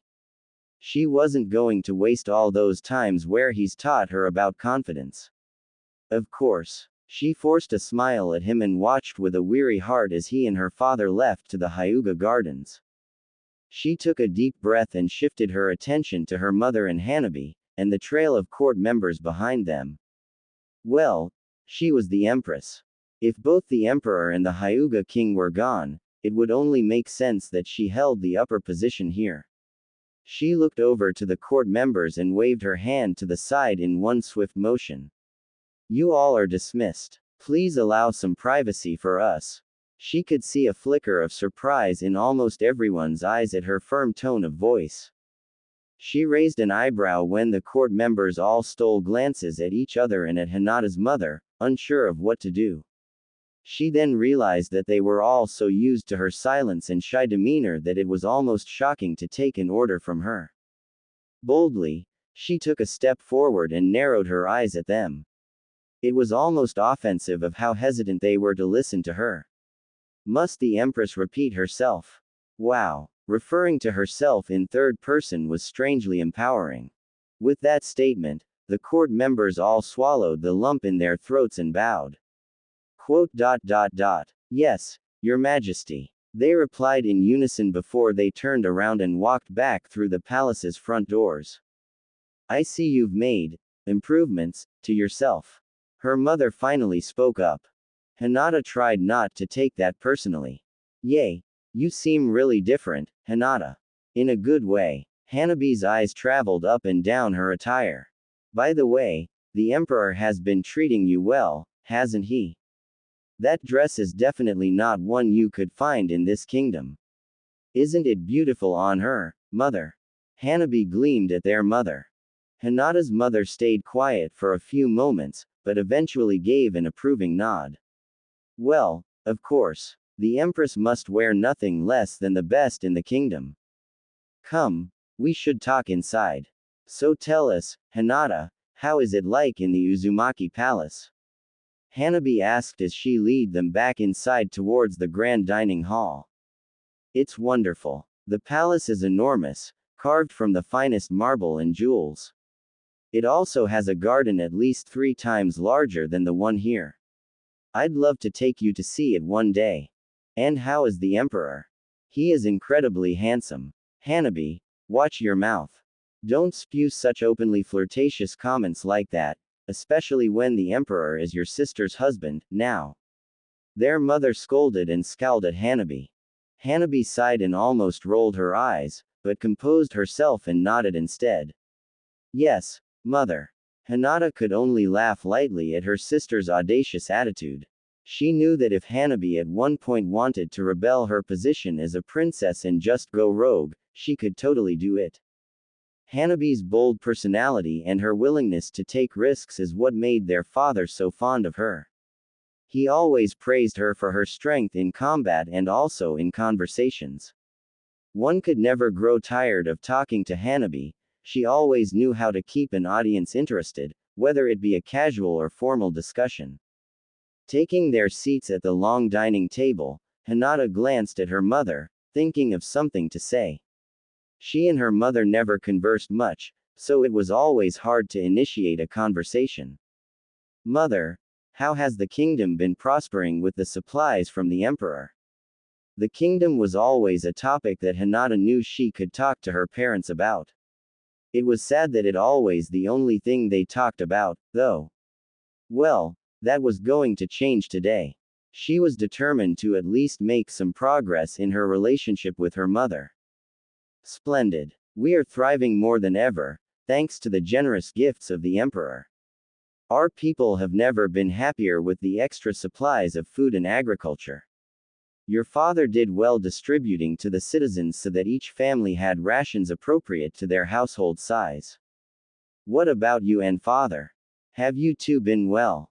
Hinata dared to ask. She could see the change in her mother's expression, as if that question was totally unexpected. It was never a normal thing for Hyugas to ask about each other's well-being. It was always about duty, the kingdom, formalities, and the such. Maybe what Hinata thought about earlier was true, that her parents never experienced a kind of love that they knew how to pass down. We are doing what we can do to help the kingdom prosper. Your father and I have. No, mother. Hinata interrupted, which was quite the surprise for both her mother and Hanabi. I didn't mean to ask about how you two are doing concerning the Hyuga kingdom. I mean to ask if you two are well, in terms of your well-being and happiness. There was a moment of silence, as if Hinata's mother didn't quite understand the question. My Empress, our happiness and well-being is not a topic of importance. I would be more glad to discuss and listen to what you have been doing to improve the 8 kingdoms as the Emperor's bride. Hinata could only sigh before she continued. Maybe it isn't important to you, but it is to me. For the past 20 years, I have never seen you smile at me, nor even at Hanabi, even though she makes you and father proud. Is it so wrong to be a queen who displays kindness and a friendly face? Her mother immediately scowled at her. It seems you have not learned anything we've taught you. The Emperor must be tired of dealing with your lack of etiquette and manners. If Hinata was the same as she was 6 months ago, she would have probably apologized and stayed quiet. Instead, she gathered the courage to keep her gaze steady and firm at her mother before speaking. On the contrary, The Emperor wishes that I would lose my proper etiquette when around him. He wants me to be more casual and open with him. He's taught me to value myself in ways that I never thought was possible. More than that, he's taught me that a good queen should be benevolent and generous more so often than she is assertive and authoritative. She paused and softened her gaze at her mother, hoping that she could slowly earn the love of the woman who gave birth to her. I understand your duty as a queen to this kingdom. However, when you're around me and Hanabi, please, I ask that above all else, you be a mother to us. Hanabi blinked astonishingly at Hinata's words. To hear that coming from Hinata almost made her want to cry. Though they both never spoke of it, both of them knew in their hearts that they yearned for their mother's affection. Their mother stayed quiet once again and nonchalantly averted her eyes down. She then let out a slow sigh before she spoke. I don't expect you two to understand until you've had children of your own. I am the Hyuga queen above all else, even above being a mother. Hinata's heart broke. Was it really impossible to change their perspectives? If her mother was like this, it would be even harder to soften Hiyashi's cold demeanor. However, she knew it wasn't something to expect overnight. It would take progress to gradually change her parents' view of parenting, and even their view of ruling the Hyuga kingdom. Mother, do you think the Emperor is someone trustworthy enough to lead all 8 kingdoms to prosper in the next 20 years? Well, of course. He did unite us when all we thought about was conquering each other. He's the reason for our era of peace. Then, what qualities about him are admirable? Hinata urged on. Hinata's mother pondered for a few moments before answering. He is very likable, young, full of charisma, and has the aura and energy of a leader. He has also proved himself to be stronger than any king we've known in battle. When he speaks, he does so with authority, knowing his place as the emperor over our empire. I am a bit confused as to why you would ask this question. You are the empress, you should know best what qualities about him make him an exceptional ruler. Hinata made a small smile. She felt special that she was the only one who saw Naruto behind doors, who he really was. Sure, he was a great emperor, but more than that, he was a wonderful husband and a man of virtue and kindness. As the Empress, I want to know others' perspectives of my husband. It gives me a greater evaluation of how he is doing to uphold this empire, and it also keeps me in check so that I can follow in his footsteps as his wife. Hinata saw a flicker of interest in her mother's eyes. That's the wisest thing I've ever heard you say. I hope you keep up this attitude to make up for what you fell short of in the past. If you had been like this earlier, your father wouldn't be so harsh on you. Again, Hinata tried not to take her mother's comments to heart. Though it still hurts, she remembered Naruto's words, that she was the Uzumaki Empress, now. What they said about her did not define her anymore. Instead of saying something witty back, she kept her composure and chose to think positively instead. Quote. I will be an empress that you both will be proud of, mother. That's a promise. Our kingdom has prospered tremendously due to the supplies, your majesty. Yes, I saw the improvements on the reports back at the Uzumaki Palace. Ah, of course. Hiyashi paused for a moment. My daughter. I do hope she hasn't been causing you any trouble. Naruto blinked. Heavens, no. If anything, she's made everything go by a lot smoother. Her extensive knowledge of handling the empire's economic efficiency is truly remarkable. He noticed that Hiyashi seemed a bit surprised at such words of praise about Hinata. If you don't me asking, why is that you are always concerned about her? My daughter has always been lacking in certain qualities. As the first princess to our throne, I have long desired for her to be someone who is strong and bold in character. She proved to be the complete opposite of that, too generous, too kind, and incredibly timid. Someone with such weak characteristics will be taken advantage of in the future. Hiyashi frowned. That is why I am worried that she may not be up to your standards, your majesty. Naruto now understood why Hinata was the way she was. Her father's demeaning view of her has constantly beat her down for her entire life. Well, on the contrary, Hinata has proven herself to be nothing short of excellence. She's quite above my standards, if I'm being honest.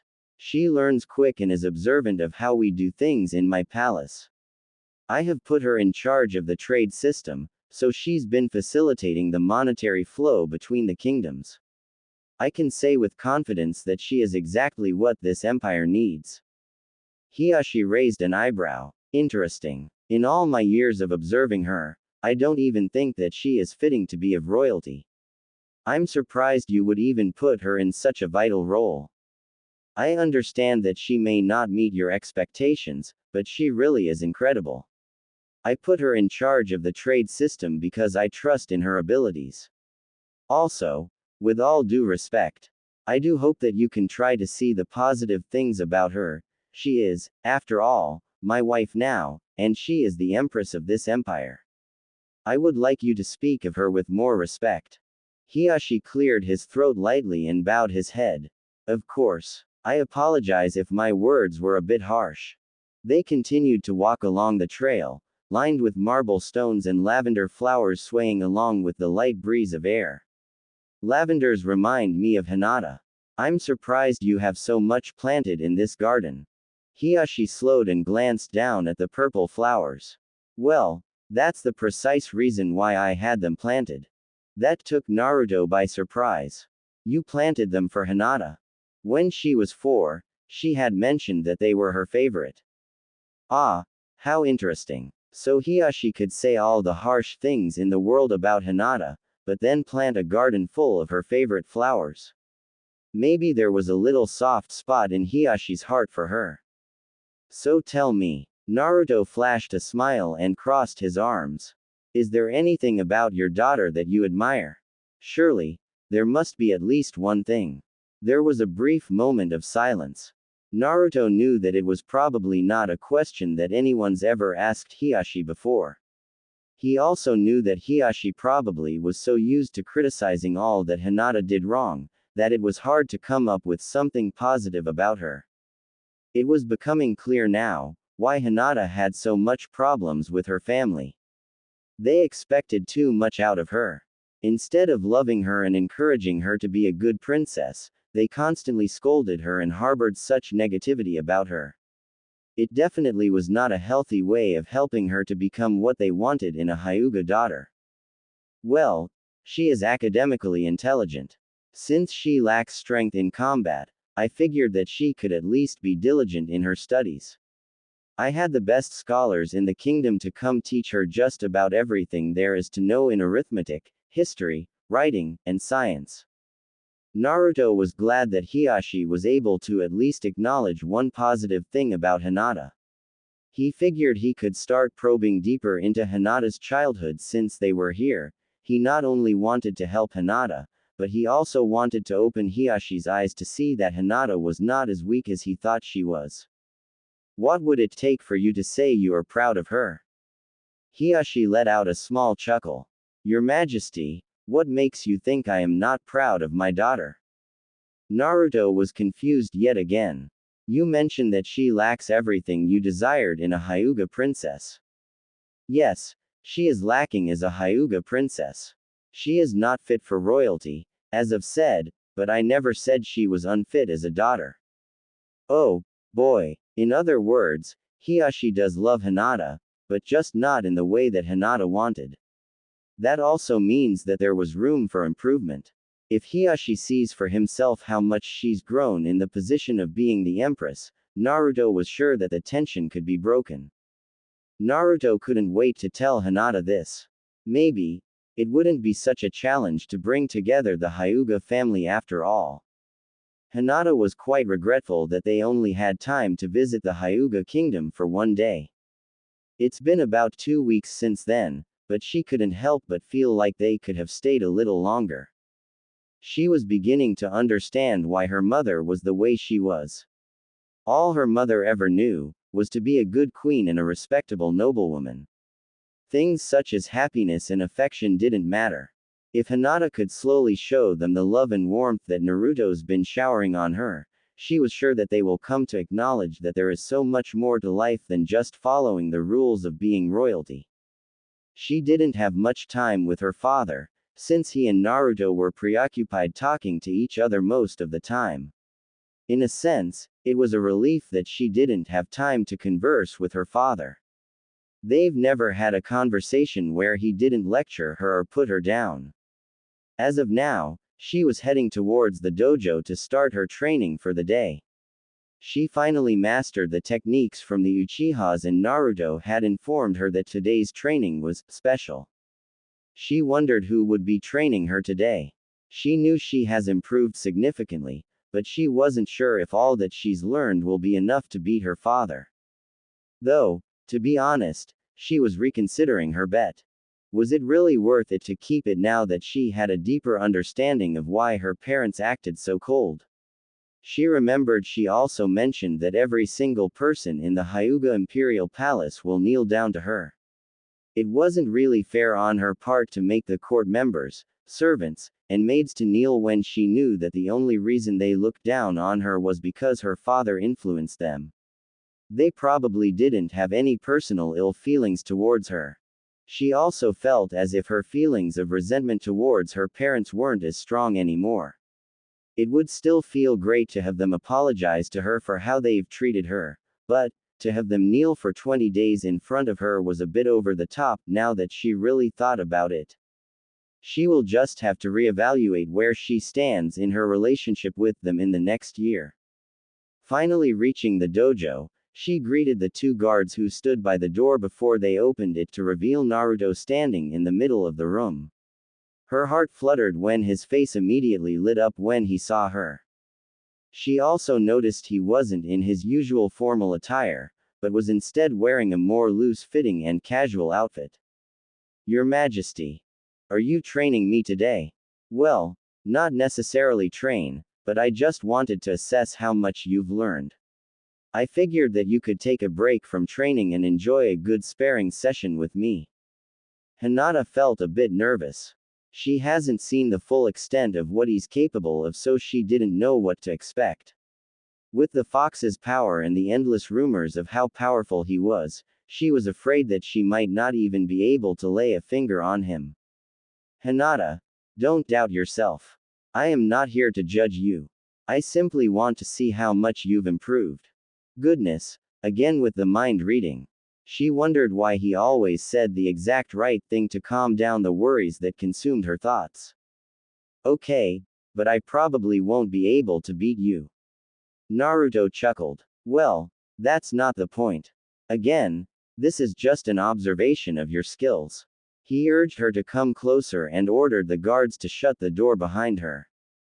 Hinata took a deep breath and slowly shifted into a defense stance.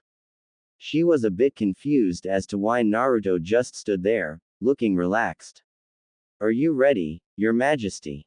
Naruto nodded at her. Yes, I'm ready as can be. Come at me. Hinata closed her eyes, tried to relax herself and thought about all that she's learned up till now. Byakugan, she whispered as she activated her bloodline's power and could feel the energy coursing through her veins.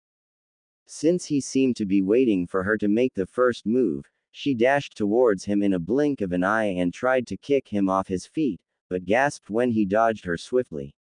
She felt him tap her once gently on the shoulder, but somehow, she ended up flying across the room and hit the floor with a loud thud. Her eyebrows furrowed and she rose her head up to look at him in disbelief.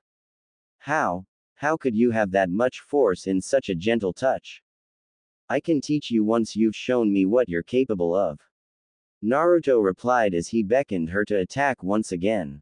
Hinata didn't waste any time and quickly disappeared and reappeared behind him.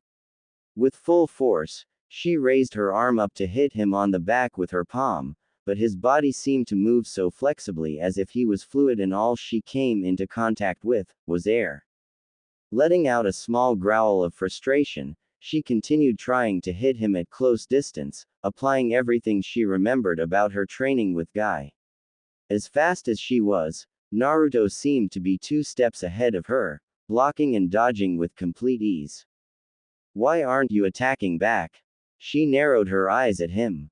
My empress, I wouldn't want you flying across the room again. Naruto simply stated, which got her kind of irritated. She was beginning to see a glimpse of why the other kings of the 8 kingdoms would willingly submit to him. It wasn't even 10 minutes into sparring with him, that she knew he had the kind of power that was utterly unmatched.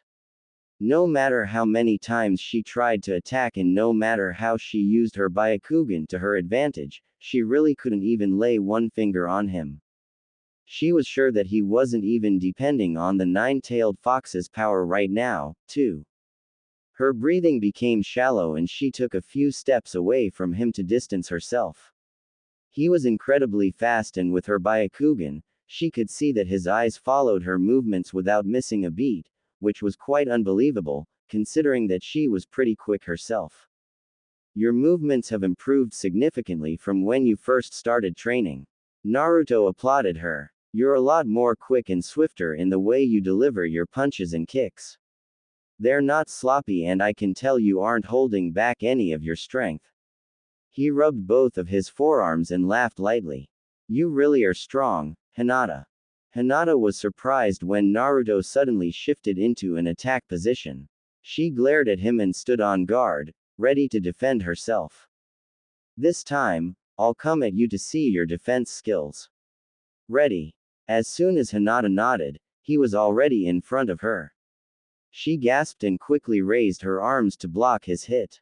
A drop of sweat dripped down her forehead as she used her Byakugan to observe every single one of his oncoming attacks. She winced when he managed to trick her that he was going to kick her off her feet, but then stepped back last minute when she was about to use her feet to block him. He then grabbed her by her waist and flipped her over to the ground. Hinata let out a small yelp when a sharp pain coursed through her upper back and felt Naruto immediately lean back away from her. Hinata, are you okay? He asked when he noticed her pained expression. Yes, just. I wasn't expecting that. Hinata reassured him and slowly got back up. Naruto sighed in relief and watched as she brushed off the dust from her pants and once again readied herself for his attacks. Please, do not go easy on me just because I got hurt. Ah, he was so insanely proud of her for that. As you wish, my queen.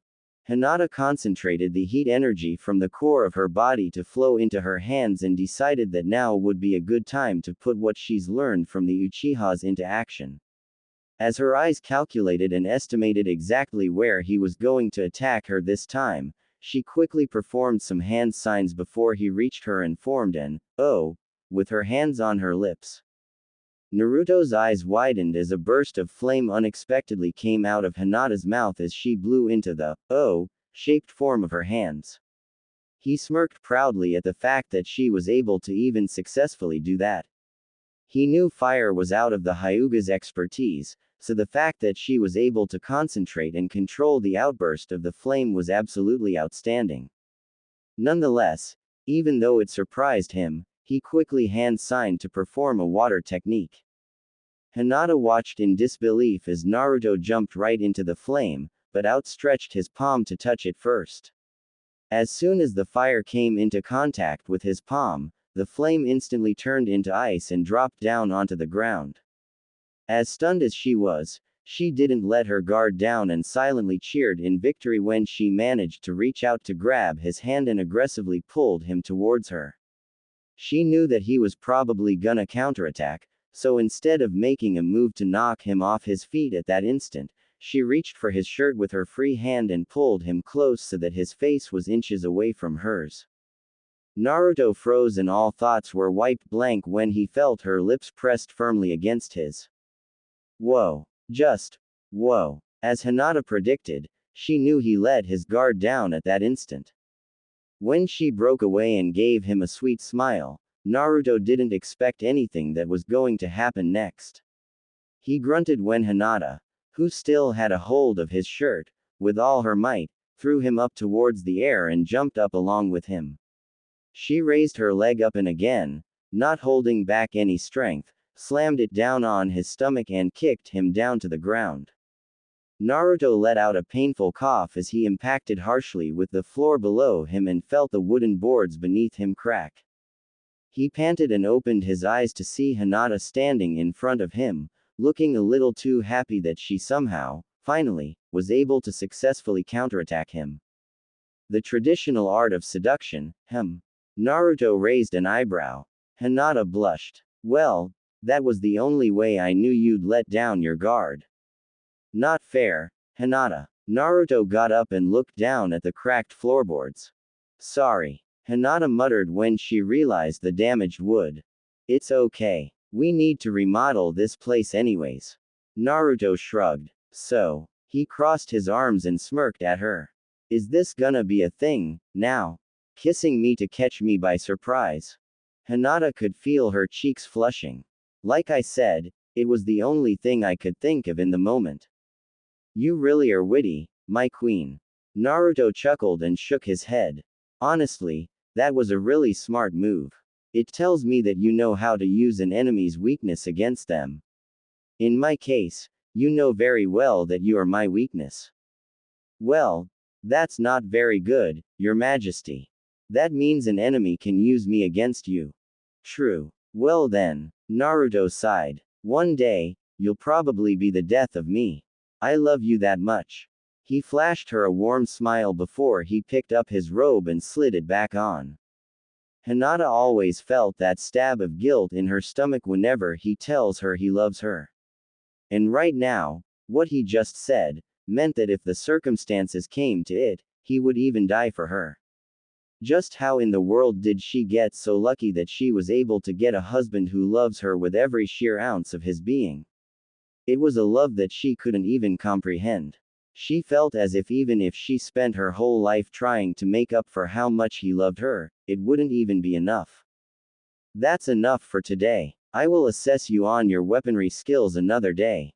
Come, let's go to the village. It's been a while since I've visited my people. Naruto replied as he made his way to the door. Wait. Hinata stopped him. She figured that since they were alone right now, it would be a good time to finally tell him about the bet. She didn't know if she would get the courage to tell him again. She needed to do it now, or she'll probably hesitate the next time. Naruto turned to look at her and noticed that she looked a bit distressed. Hinata, you okay? Yes. Hinata took a deep breath. Even if he was going to be mad or disappointed at her, she owed him the truth. It wasn't fair that she kept hiding this from him. I have something that I need to tell you. Naruto raised an eyebrow. What is it? The reason why I want to be stronger. I think I'm ready to tell you. Naruto's expression turned serious. He walked over to her and reached for her hands, holding them gently in his own. Hinata, I don't want you to tell me just because you feel bad for not being able to answer to my feelings. I can tell that every time I say those 3 words to you, you seem to freeze up or go into a state of complete guilt. If you feel like you aren't ready to answer me yet, whether it's about my feelings, or whether it's about telling me the goal behind your desire to become stronger, it's okay. Only tell me if you really are ready to open up to me. Hinata didn't know if it was because she was easy to read through or if he was just an expert at guessing how people felt in the moment. Nonetheless, she did feel like she was ready to open up to him. She squeezed his hands gently and nodded at him. Just as you've been honest and transparent with me, I want to be honest and transparent with you, too. Like you keep telling me, you are my husband and my life partner. I've been afraid to tell you because I don't want you to see me differently, and I admit that I am still scared, but I want you to know the truth, regardless. Naruto nodded at her and made a small, encouraging smile. As I've promised, I will accept all of you, Hinata. Both the good and bad. Hinata let out a deep sigh before she spoke again. She wondered if he would stop training her if he disapproved of her bet with her father. If he did stop training her, she didn't know what she would do. Will she really have to just accept her fate of having her Byakugan stripped if she lost? Well, She really shouldn't think of the worst scenario, yet. I want to get stronger, because I want to be able to earn my father's respect. Naruto nodded again, urging her to continue. Before you came to take me as your bride, I made a bet with my father. Okay, now that was interesting. A bet, yes. I told him that on the 1-year anniversary of our marriage, when it is as tradition for the father to bestow a gift to us, that I wanted something else instead. And what exactly did you propose? Hinata swallowed the air stuck in her throat. Well, I told him that instead of a gift, I wanted to challenge him to a duel. Ah, and there was that silent pause as she expected. She watched as Naruto blinked both in curiosity and in confusion. So you challenged your father to a duel? As in, a fighting duel? Yes. So what exactly was the bet? If my father wins, then my Byakugan will be sealed. Permanently. It was hard to get those words out. Her Byakugan was one of the things she was proud to have as a Hyuga. If she really did lose and had it sealed, then she didn't how she would cope with it. Naruto narrowed his eyes. He would take away your very rights to own your own bloodline's technique. He couldn't help but feel angry at Hiashi. He knew for a fact that Hiashi didn't think Hinata fitted the Hyuga name, but to say he'll seal her Byakugan was too much. Hinata, what if you win? If I win, then I told them that every member in the Hyuga household will kneel and bow to me for 20 days for how they've treated me the last 20 years. Well, damn, that was unexpectedly hardcore of her. Your Majesty, what are your thoughts right now? Hinata asked quietly. He looked like he was still processing all that she just told him. For a daughter to challenge her own father to a fight is indecent, I know. Are you disappointed in me? Frankly, yes, I am. Though it was an answer she was preparing herself for, she couldn't help but feel a total weight of devastation on her shoulders. So you've been training because you want to beat your father and ultimately have the entire Hyuga household bow down to you. That was my initial request, yes, but I don't know, now. When we visited my parents, I had the chance to speak to my mother.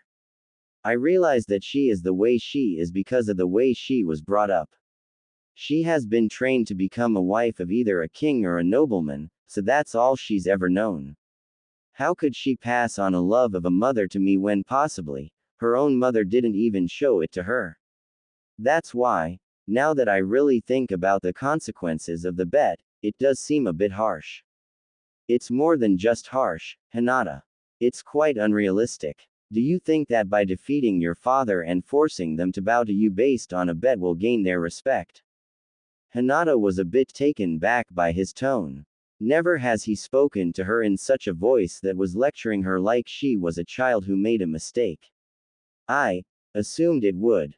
Do you think anyone in their right minds would respect someone who makes them kneel with their heads to the ground for 20 days? Realistically, kneeling and bowing is already a tiring thing to do. How do you expect for them to do it for 20 straight days? And does that include nights, too?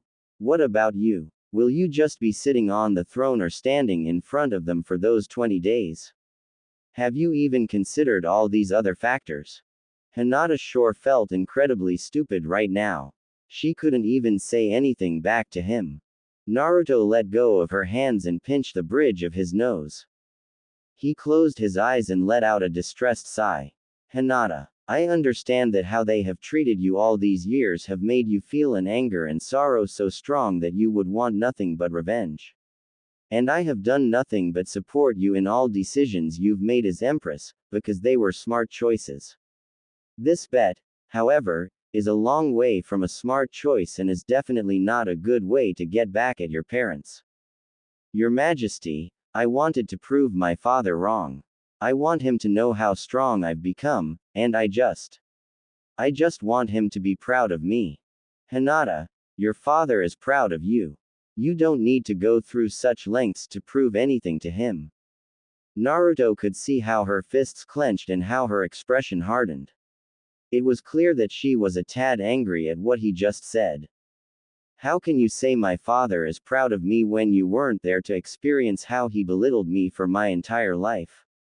Would you be interested in what he said to me? He noticed the flicker of curiosity in her eyes at his statement. When I spoke to him, it's exactly as you told me. He said the same things you've told me about, that you are not fitting of the Hyuga name, the royal family, and you are not fit to be a princess. However, when I asked him what would it take for him to be proud of you, his words surprised me. Hinata was sure it wasn't anything good. Her father expected nothing but the best, because that's what he was taught. When she failed to meet his every expectation, it was for a fact that he barely considered her as his own kin anymore.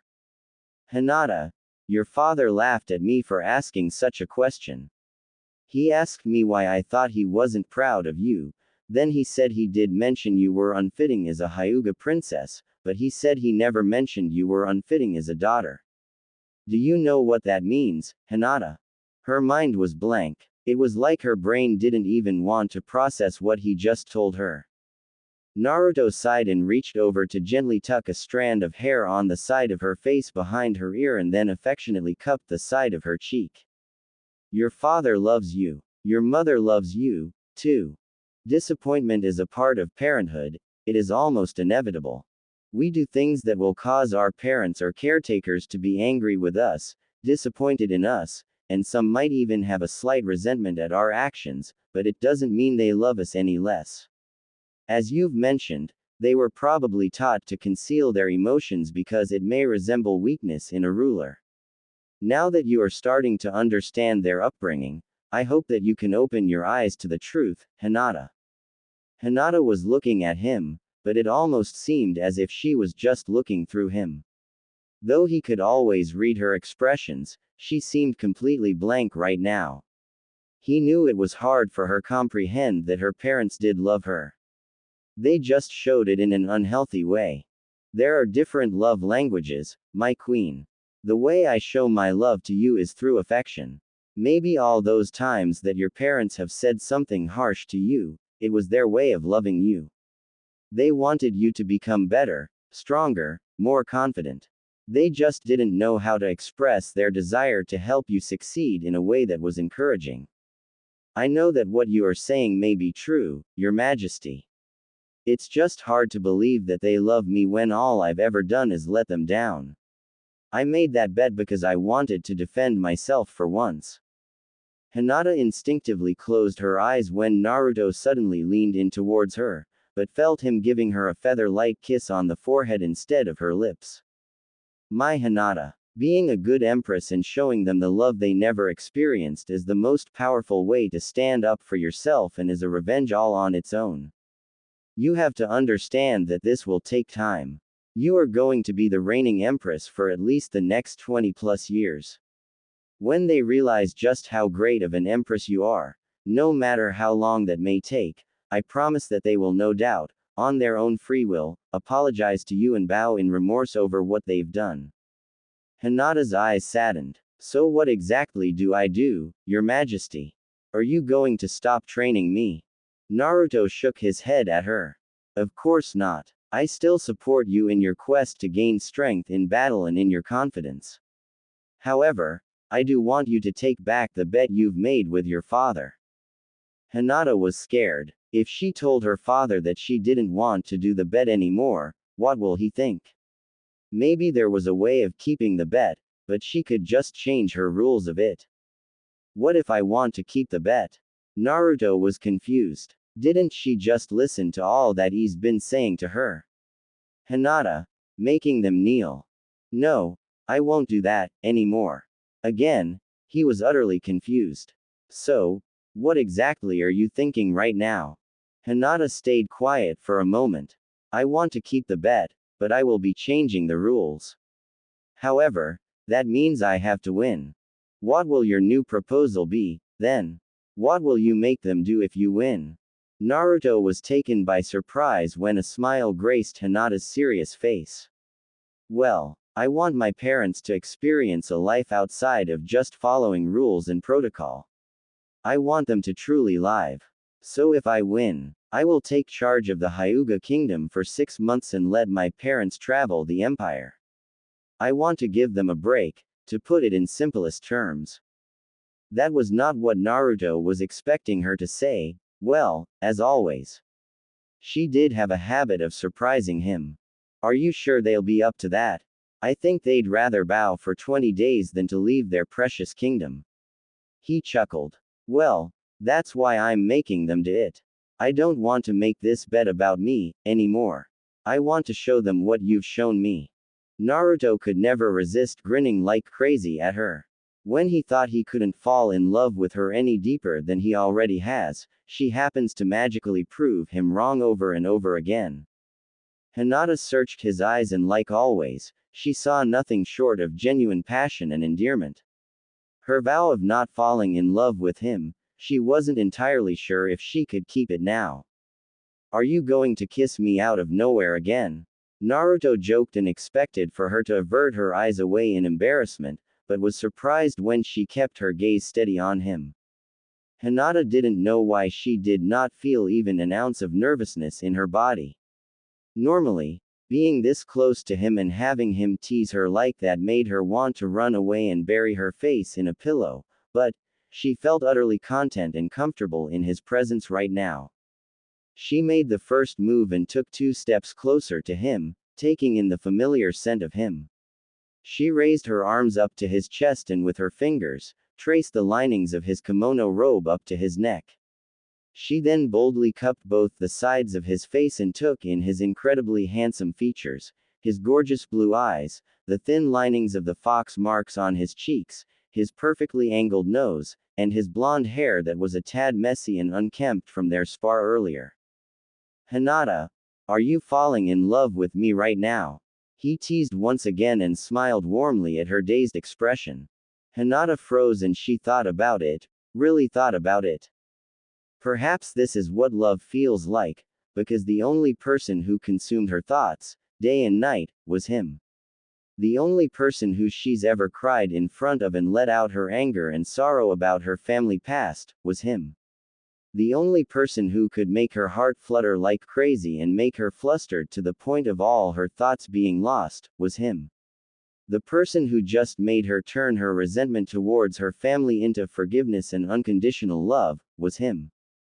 So maybe, if this is what love was, then to hell with the vow she made to herself. She was going to let herself go. She was going to fall in love with this man, heads over heels, and whether she crashed and burned in the end, she knew it would all be worth it. He was worth it. Maybe I am falling in love with you. Naruto. Naruto felt like the happiest man alive. Hinata's admitted that she's in love, or maybe falling in love with him, and she's even starting to call him by name, now. For this whole month, she's definitely been different around him. He could tell that the walls she built to be cautious around him were slowly breaking apart.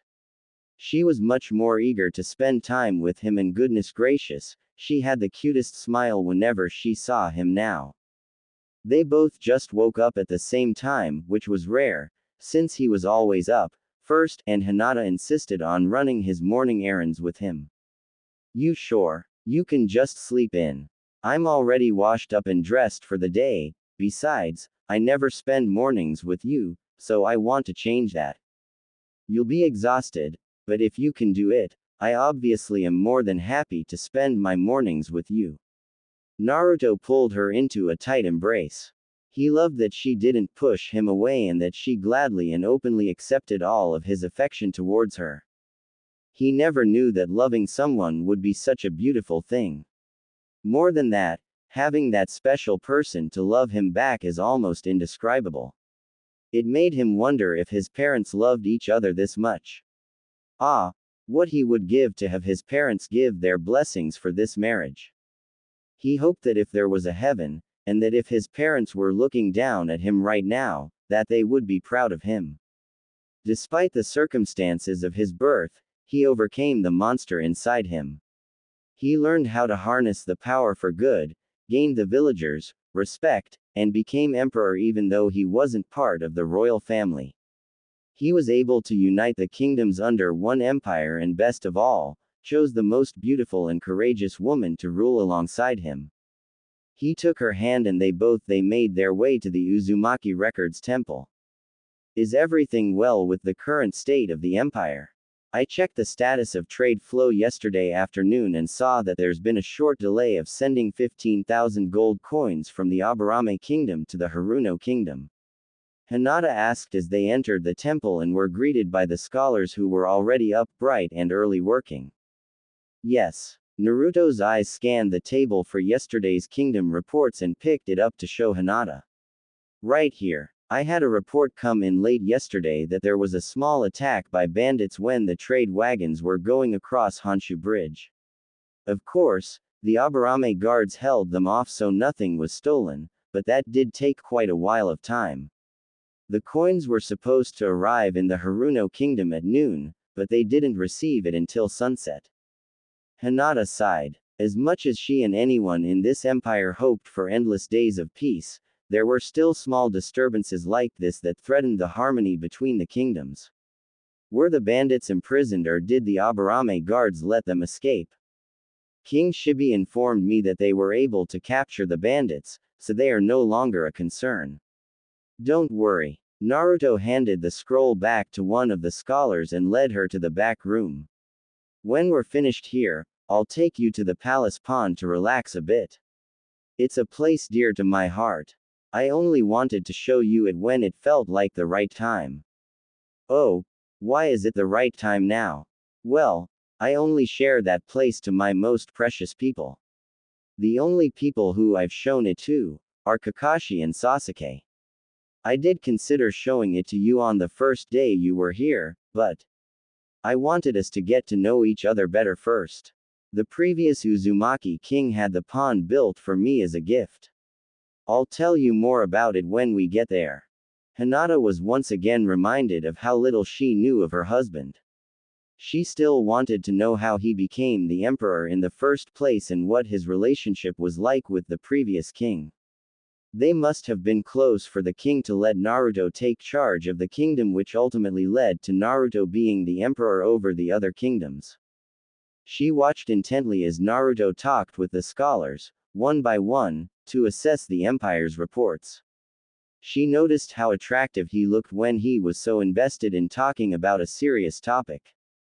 Ever since that day she let go of her feelings of denial. It was like a whole new world that she had to discover all over again. Was this what it was like to fall in love? That question crossed her mind daily every time when Naruto seemed more attractive than usual, or when she couldn't suppress a smile around him, or when she would just find herself yearning to see him when they did their duties apart. She had to check herself often and keep conscious of her posture and expression because sometimes she felt as if she was just gawking at Naruto. She felt incredibly embarrassed when she caught herself doing that. Alright, everything seems good here. Let's go. I think you'll love it. Oh, she did love it, indeed. He took her to a part of the palace that she's never stepped foot in before. The wooden doors that enclosed the room were enormous, as if there were giants living behind the doors, and when they swung open, Hinata could barely catch her breath. The room seemed to be enclosed in a huge dome-like building with the ceiling made out of glass so that the natural sunlight could shine through. There were openings in the ceiling so that air could circulate through the room as well. It seemed almost like an indoor garden with the exception that it was surrounded by walls built out of stone and lined with small waterfalls. Glancing around the room, she noticed that she's never seen any of these exquisite flowers and plants that surrounded her before. It made her wonder if they were only grown in the Uzumaki kingdom. In the center of the room, there was the pond that Naruto mentioned. Surprisingly, the pond was a gorgeous, cerulean blue color, similar to Naruto's eyes, instead of the swampy green that she was so used to seeing. Water lilies sat on the surface of the water and Hinata was surprised to see butterflies and hummingbirds flying about in the room. I take it from your expression that you like it. Naruto chuckled. It's beautiful. I can't believe the previous Uzumaki king would build something like this for you. If it's okay with you, would you mind telling me the relationship between you two? Naruto took her hand as they walked over closer to the pond and sat on the marble-stoned rim that surrounded the water. You remember how I mentioned that my father died fighting in battle? Hinata nodded. Well, he was actually the Grand Marshal in charge of the Uzumaki Imperial Guards at that time. The funny thing is, my father was also an orphan, but was taken under the wing of the previous king and so adopted the last name of the Uzumakis. Kakashi told me that if my father hadn't met such a tragic end, he would have been king right now because the previous Uzumaki king had no heir. It took a moment for Hinata to process that. How tragic was it that both Naruto and his father were both orphans, but more than that, they were also both incredibly lucky to be welcomed and taken care of by people who willingly accepted them as their own. As I've told you, when my mother passed away giving birth to me, my father entrusted me into Kakashi's care before he went into battle. Kakashi was one of the Uzumaki's undercover Anbu team members who took care of special missions to other kingdoms and territories. He ended up resigning his position in order to take care of me, but kept in close contact with the Uzumaki king. It wasn't until my 10th birthday that I was introduced face to face with the king. After that, we visited the palace often and the king was like a mentor to me. Naruto paused and his eyes scanned around the room. This room was given to me as a gift from him when I turned 18. I remember he said to me that it was a place I could call my own, a place where I can have my own time, my own peace and solitude away from the world that initially shunned and turned away from me.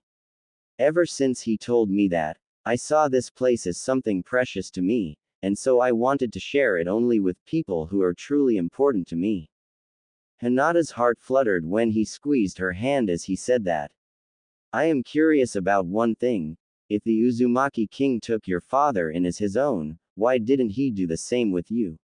Why did Kakashi raise you instead? It was too much of a risk to the king's reputation because of the fox's power. More than that, he had a whole kingdom to take care of, and he just didn't have the time of the day to solely focus on training me to control the fox. Besides, Kakashi was my father's best friend, so it was just more convenient to entrust me into his care instead. The Uzumaki king died right before the war broke out 5 years ago between the kingdoms. He decided to appoint me to lead this nation as the next king, though that decision was obviously met by negative response from the villagers. There were villagers actually protesting outside the palace doors because they opposed having such a monstrous thing leading them into battle. It was then that I decided that I wanted to be more than just a king to only one kingdom. I wanted to be an emperor, ruler and peacemaker of all the 8 kingdoms. That's why, taking what I've learned through all the training that Kakashi gave me and through harnessing the power of the fox, I was able to cease the attacks of every kingdom and initiate a peace offering under one united empire. I was able to gain the respect of the villagers who feared me, and I was able to reassure them that I could control the fox instead of it controlling me. Hinata could not fathom how much strength, willpower, determination, and courage it took for him go against all the other 7 kingdoms and convince them to stop fighting against each other. She was glad that the other kings put aside their differences and their fears of being conquered and were able to agree to be under one allegiance. More than that, she was especially proud of him for being able to slowly earn the love of his people. So, that's my story. Is there anything else you're curious about? Naruto smiled softly at her, patiently awaiting for her response. Hinata pondered for a few moments before averted her eyes down, slightly nervous to be asking such a question. Did you ever have feelings for another woman before you met me? Wow, what a random turn of conversation that was. Naruto stared at her blankly, a little in disbelief that she just asked that question, and also in adoration of her timid expression. Why would you be jealous if I said yes? He teased. He was surprised that instead of being flustered by his teasing, she instead ran her thumb over his knuckles and slowly looked up to meet his eyes. I mean, I don't exactly know the feeling. How preciously innocent she was that she didn't even know how jealousy felt like. Naruto seriously wanted to cuddle her tightly into his chest right now.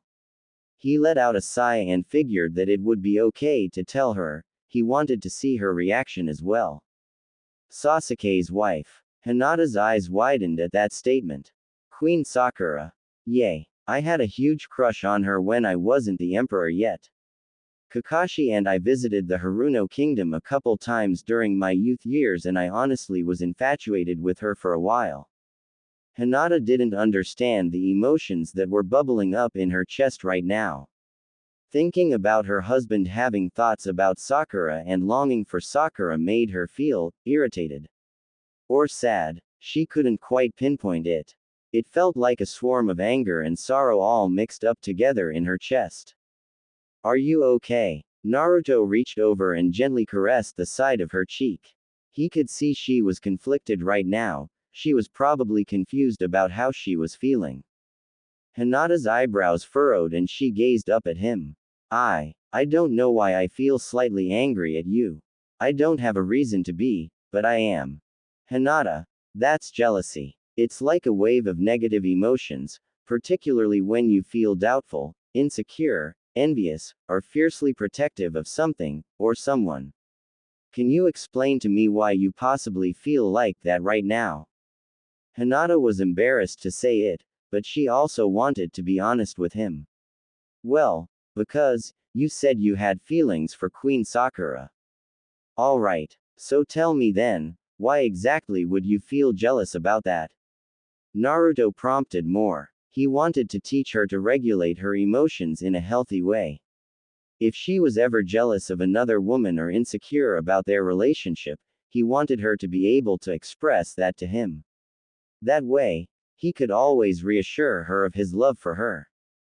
Hinata felt her cheeks flush. It was indecent that she would feel such strong emotions over a small matter. She never knew that thinking about Naruto with another woman would make her heart ache to the point where she wanted to cry. I feel jealous because I don't want to share you with anyone else. Okay, she was just so beyond adorable sometimes. With his hand still holding hers, he couldn't help but smile as he pulled her closer to him and leaned in, hoping that she won't move away.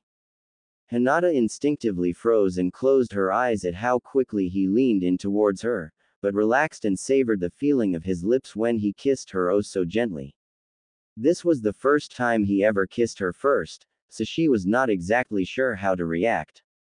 Then, trusting her body's instincts and knowing it'd be awkward to just sit frozen like that, she shyly made the move to kiss him back, her lips mimicking his movements.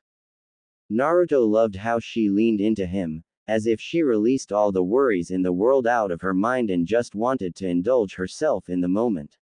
He was sure that he would never get tired of holding her, kissing her, touching her. If he was allowed to be greedy about one thing in life, it would be to have Hinata all to himself forever. He was going to pull away, but was surprised when Hinata followed, not letting him go just yet. Smiling against her lips, he then turned away slightly and let out a small laugh. My goodness, you're irresistible, my empress. Would you prefer longer kisses from now on? Hinata turned red at his bold statement. I'm sorry, don't apologize, I was just teasing you.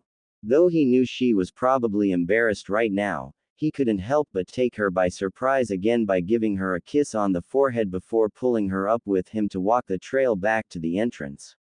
And Hinata, you don't have to worry about sharing me with any other woman. Like I said, it was a mere crush when I was younger. Right now and forevermore, I will always look at you. Hinata stared at his back quietly, her heart still pounding like drums in her ears. She wondered if her parents ever felt this way about each other. She wondered if her mother's heart ever skipped a beat for her father or if her father was ever affectionate towards her mother. She desperately hoped that someday Hanabi will find someone to love as well. It was still hard for her to admit it to herself, that she was beginning to love Naruto, and for the most part, even though she hated the circumstances at first, she was now thankful that her father gave her to him. Naruto insisted to show her more of his childhood, much to her surprise. He showed her where he first met the previous Uzumaki king in the palace, and now they were walking through the Uzumaki village. When passing by an alley next to a ramen shop, he paused for a moment, making Hinata wonder if the place was significant. Naruto. Naruto froze for a slight second because he was still not used to it. Goodness, he loved hearing his name from her. This is the place where Sasuke and I first met. I would have been beaten to a pulp in this alleyway if it weren't for him. Hinata took a good look into the alleyway and she could imagine a smaller version of her husband and Sasuke confronting the other children. She couldn't help but feel a pit of guilt hit her stomach when she realized how afraid and heartbroken Naruto must have felt as a child. To know rejection at such a young age when all he ever wanted was to feel loved and cared for, was something that she couldn't even fathom. How she wished she could travel back in time to just hold him and hug him, and tell him that everything would be okay. She reached for his hand, intertwining her fingers with his. Well, I'm glad he was there for you. At least you knew that you had one true friend from that day on. He smiled softly at her and kissed her forehead before leading her further into the village. They passed the marketplace and entered the neighborhoods, where children could be seen playing on the streets and the elderly greeted them with waves and toothless grins. She loved seeing Naruto interact with the people. He never rushed to get through and made occasional stops to greet the children and talk with the passing villagers. It was like a fresh breath of air to see a ruler who would rather be among his people than to just sit in the castle all day. She couldn't help but be in awe of him. Passing by a few more homes, Naruto eventually came to a stop in front of a small, abandoned house. The house seemed to only fit 2 people and was made of worn-out adobe bricks that were beginning to become discolored. Some of the roof shingles were beginning to crack and the windows were evidently dusty and covered with cobwebs. I swear this house has looked better. It's just been 6 years since Kakashi and I left it, so no one's really touched it since.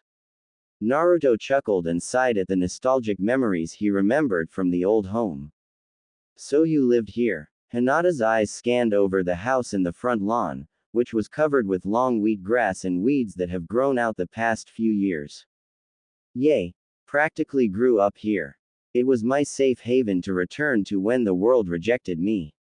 To be honest, it is kind of embarrassing to show you such a shabby place, especially since you grew up in such a beautiful palace.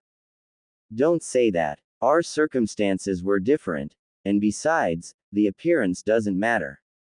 Though this house is not as beautiful as a royalty's palace, it holds dear memories that are precious to you. I grew up in an extravagant place, but I yearn for much more than that. Naruto's heart sank at her comment. How he wished he could go back in time to be a friend to her in her younger days. He knew that she probably grew up lonely and knew nothing about fun or playing with other children because she was trained harshly to become the princess the Hyugas so desired. Can we take a look inside? Naruto hesitated for a bit, but he figured, why not? They walked over to the front door and with a wave of his hand, the door swung open. They both coughed as a poof of dust hit their face from the inside. Waving the dust out of his face, Naruto led her inside the small house, which was exactly the way he and Kakashi left it before the war. A small smile graced Hinata's face as she slowly paced around the small home.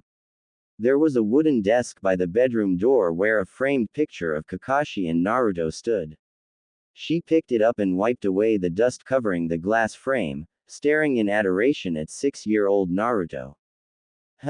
So Kakashi always did wear a mask, huh? Naruto shrugged. Yay, for as long as I can remember. He doesn't like to talk about it. Hinata placed the picture back down and Naruto led her through the rest of the house. It was fairly cozy and was still clean with the exception of built-up dust and cobwebs for the past 5 to 6 years. Do you ever miss living here? Naruto looked around the place he used to call home, and then shook his head. I don't miss it, but I also don't regret it. This place harbors too many memories, both the good and bad. It is just a reminder to humble myself, to remember where I came from and how hard I worked. I'm happy where I am now. Hinata was glad that he really was humble. She thought about how lucky this empire was to have him as the leader and how lucky she was to have this man as her husband. In times like these, when she was in complete awe of him, she honestly wanted to blurt out, "I love you." But, of course, those words were too scary for her to say. Besides, she still needed to adjust to her new feelings. It wasn't fair to him if she said it without truly meaning it. Naruto turned to face her. "Hinata, have you ever thought about it? That if your parents weren't the rulers of the Hyuga kingdom, that they would have been more genuine towards you?" "Well, yes, maybe they would have. But, to be honest, if I had a chance to do life over again, I wouldn't want to change anything." Naruto blinked. "Really? If you had a chance to do life over again and have parents who showed their warmth and affection to you, you wouldn't take that?" Hinata stayed quiet for a few moments, then gazed up at her husband who she now adored so much. Though her parents' love was what she has always wanted, Naruto filled that void and showed her the type of love that was selfless and unconditional, far beyond what she would have ever expected. Dwelling on that question, she really wouldn't change a single thing about her life, because she had him in it now. "No. Because then, I wouldn't have met you." Quote. Naruto's heart fluttered at that statement. So she would go through all that pain again just so she could be with him. Her family hurt her to the point where she didn't even know how to give or receive love, and to the point where she truly convinced herself that she was useless and weak, but she really wouldn't have changed a thing if she had the chance to. "You'd rather be with me than to have an affectionate family." Hinata was looking at him as if she was in deep thought, and then her answer surprised him. "You are my family, Naruto." Wow. Naruto never thought about it to that extent, but it was true. It was true from the moment he took her home that night and she became his wife. Taking a good look around the house that he grew up in, he almost cried thinking about how he can finally, and truly, have someone to call his own after so many years of yearning for his parents. Though he desperately wished to fill all the empty spots in Hinata's life that the Hyugas voided her of, he now realized that she also filled the empty parts of him as well. He was just completely speechless at how many times he would fall in love with her over again as if it were the first time. He reached over and gently tucked a strand of her hair behind her ear and caressed the side of her cheek with his thumb. He realized now that she was his home, his safe haven, and the very woman he would be building future generations with. He had hoped to be everything that she ever desired from her blood family, but now it was clear that she instead was everything he ever needed and more. Yay. He paused and took a good look at the face of the woman he loved so dearly and smiled. "We're a family." Hinata paced back and forth slowly in front of the fountain in Naruto's indoor garden. She's been thinking a lot lately about the bet with her father, and the day was coming sooner than she anticipated. She hoped that all the training she's been through for the past 11 months would be enough to defeat her father. She's learned how to increase her speed, her strength, her use of her Byakugan, and she's learned techniques from training with the Uchihas and even with Naruto.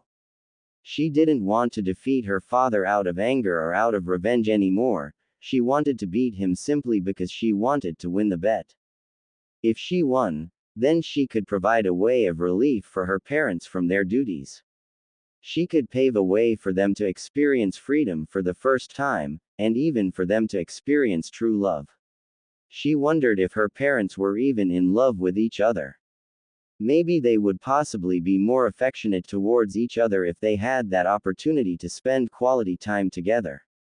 She also had to prepare herself to accept her fate if she did end up losing.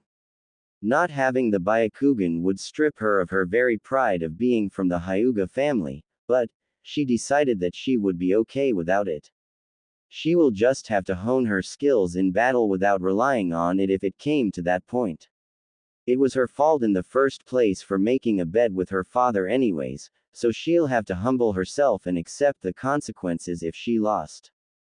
Letting out a small sigh, She stopped her pacing and made her way out of the garden and towards the throne room. She remembered Naruto informing her that they would have an important guest coming today by noon.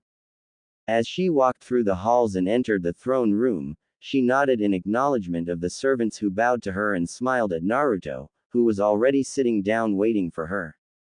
"Who's our guest today?" she asked curiously as she took her seat next to him. "A king from outside the empire." Hinata blinked curiously. Wouldn't that mean that the king was not an ally to the empire? The kingdoms that chose not to fight the war 5 years ago had no interest in conquering and even declined to be a part of the Uzumaki Empire. She wondered if this particular king had a change of mind about that, because what other reason would they be here for? Did the king state the reason for coming here today?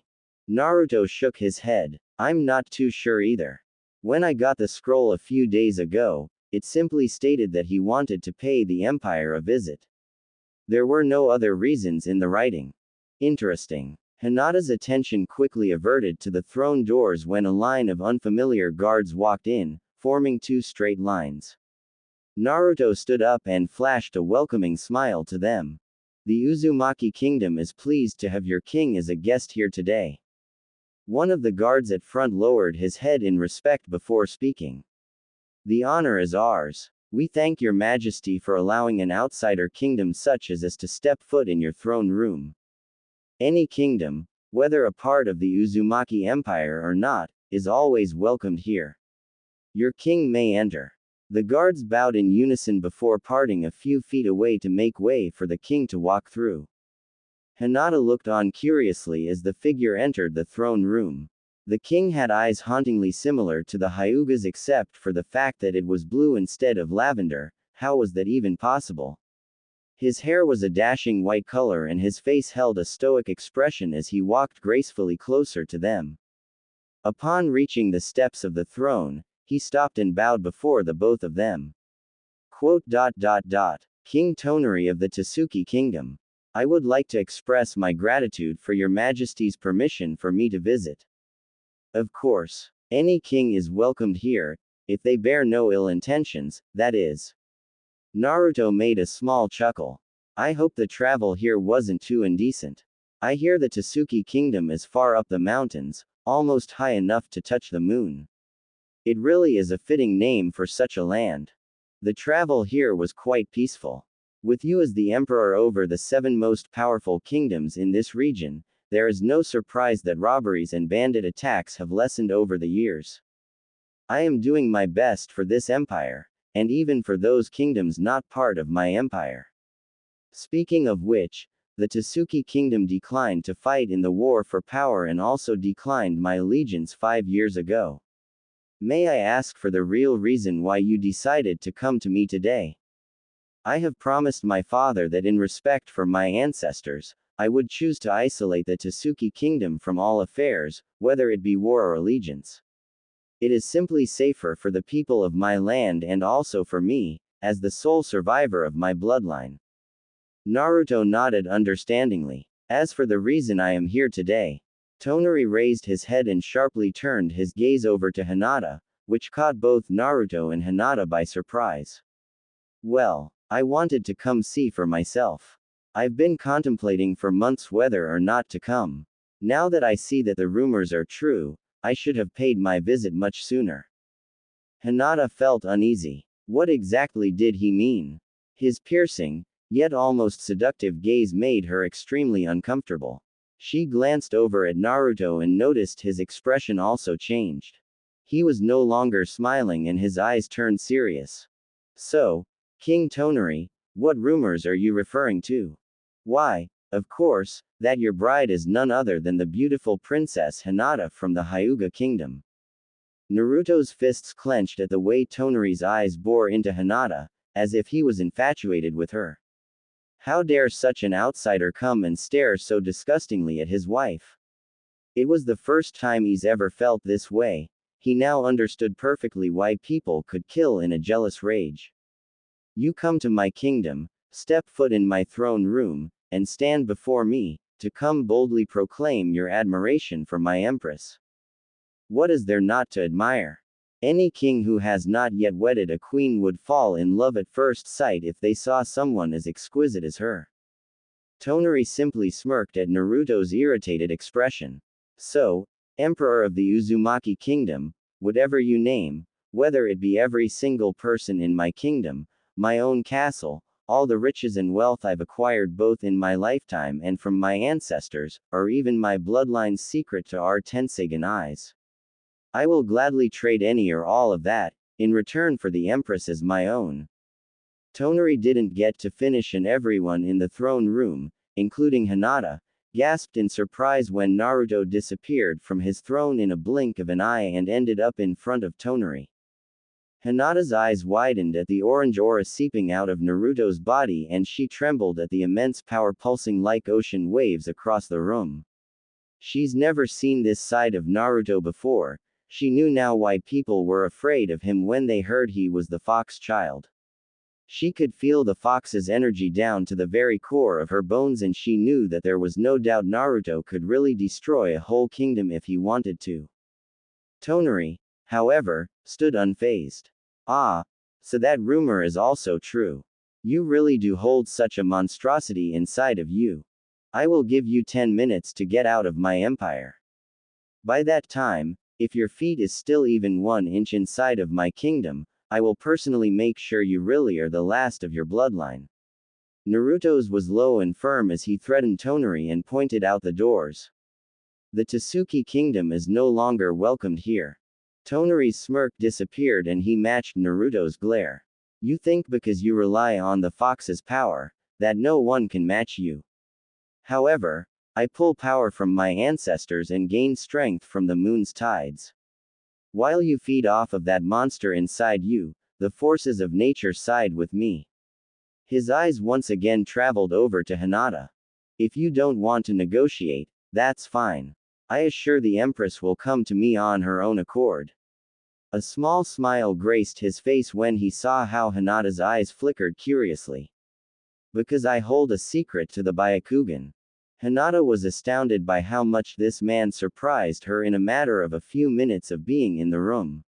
How could he possibly know the secrets of the Byakugan? Was there also something in her family history that her parents never told her about? My Empress is not a trade item to be negotiated. She is human. She is my wife. Get out. Naruto hissed and with a wave of his hand, Tonari was swung backwards towards the door. Tonari grunted, but stood his ground and ordered for his guards to step back. Mark my words, Emperor. She will be mine. With those final words, he gave one last haunting gaze at Hinata before turning around and leaving through the throne doors.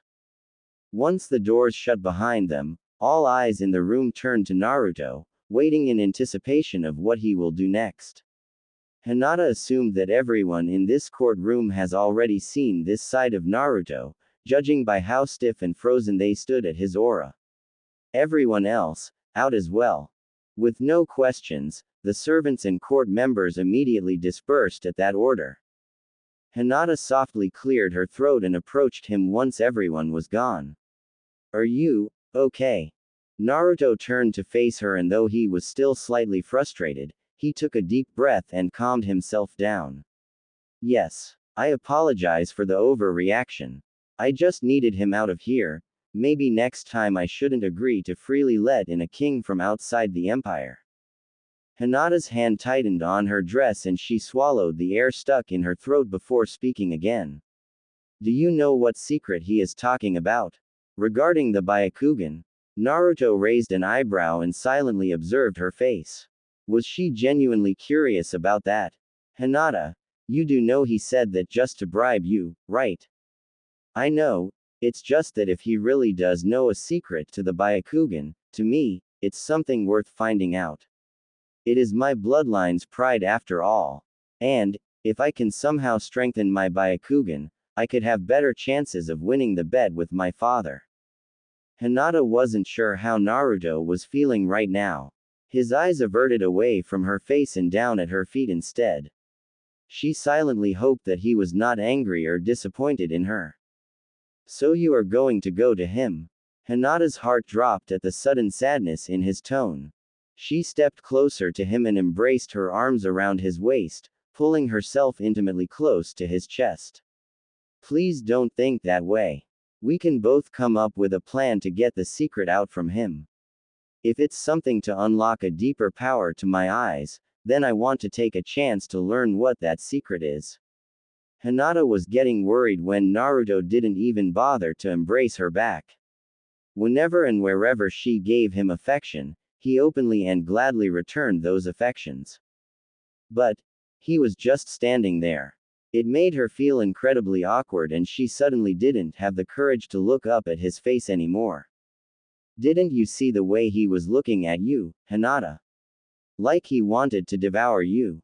It made me sick. I am not letting you near him, whether he knows a secret to the Byakugan or not. Naruto placed his hand on her arms and gently pushed her away from him. I will not hear you bring this up again, understood? There was still a lingering desperation in her heart to convince him to help her get the secret from Tonari, but she didn't want to upset him any further. She also knew he was just worried about her, and this was also the first time she's ever seen him this jealous over her. She remembered that feeling of jealousy when she thought about Naruto liking Sakura, so she knew very well that it was not a pleasant, did not want Naruto to dwell in that kind of negative mindset, so she pushed down her desires to be stronger and nodded instead. I understand. Tonari rolled up the scroll and securely tied it to the leg of his snow-white owl. Hinata's face came to his mind and the sides of his lips curved into a devious smile. I surely did not mistake that curiosity in her eyes. If she truly desires to know what I know, she will come to me. I trust you will deliver this message by nightfall, little one. He ran his finger down the soft feathers of the owl's head before waving it off out of the carriage. As he watched it fly out into the sunset back towards the Uzumaki Empire, he couldn't help but feel as if it was fate, that Hinata would be rightfully his.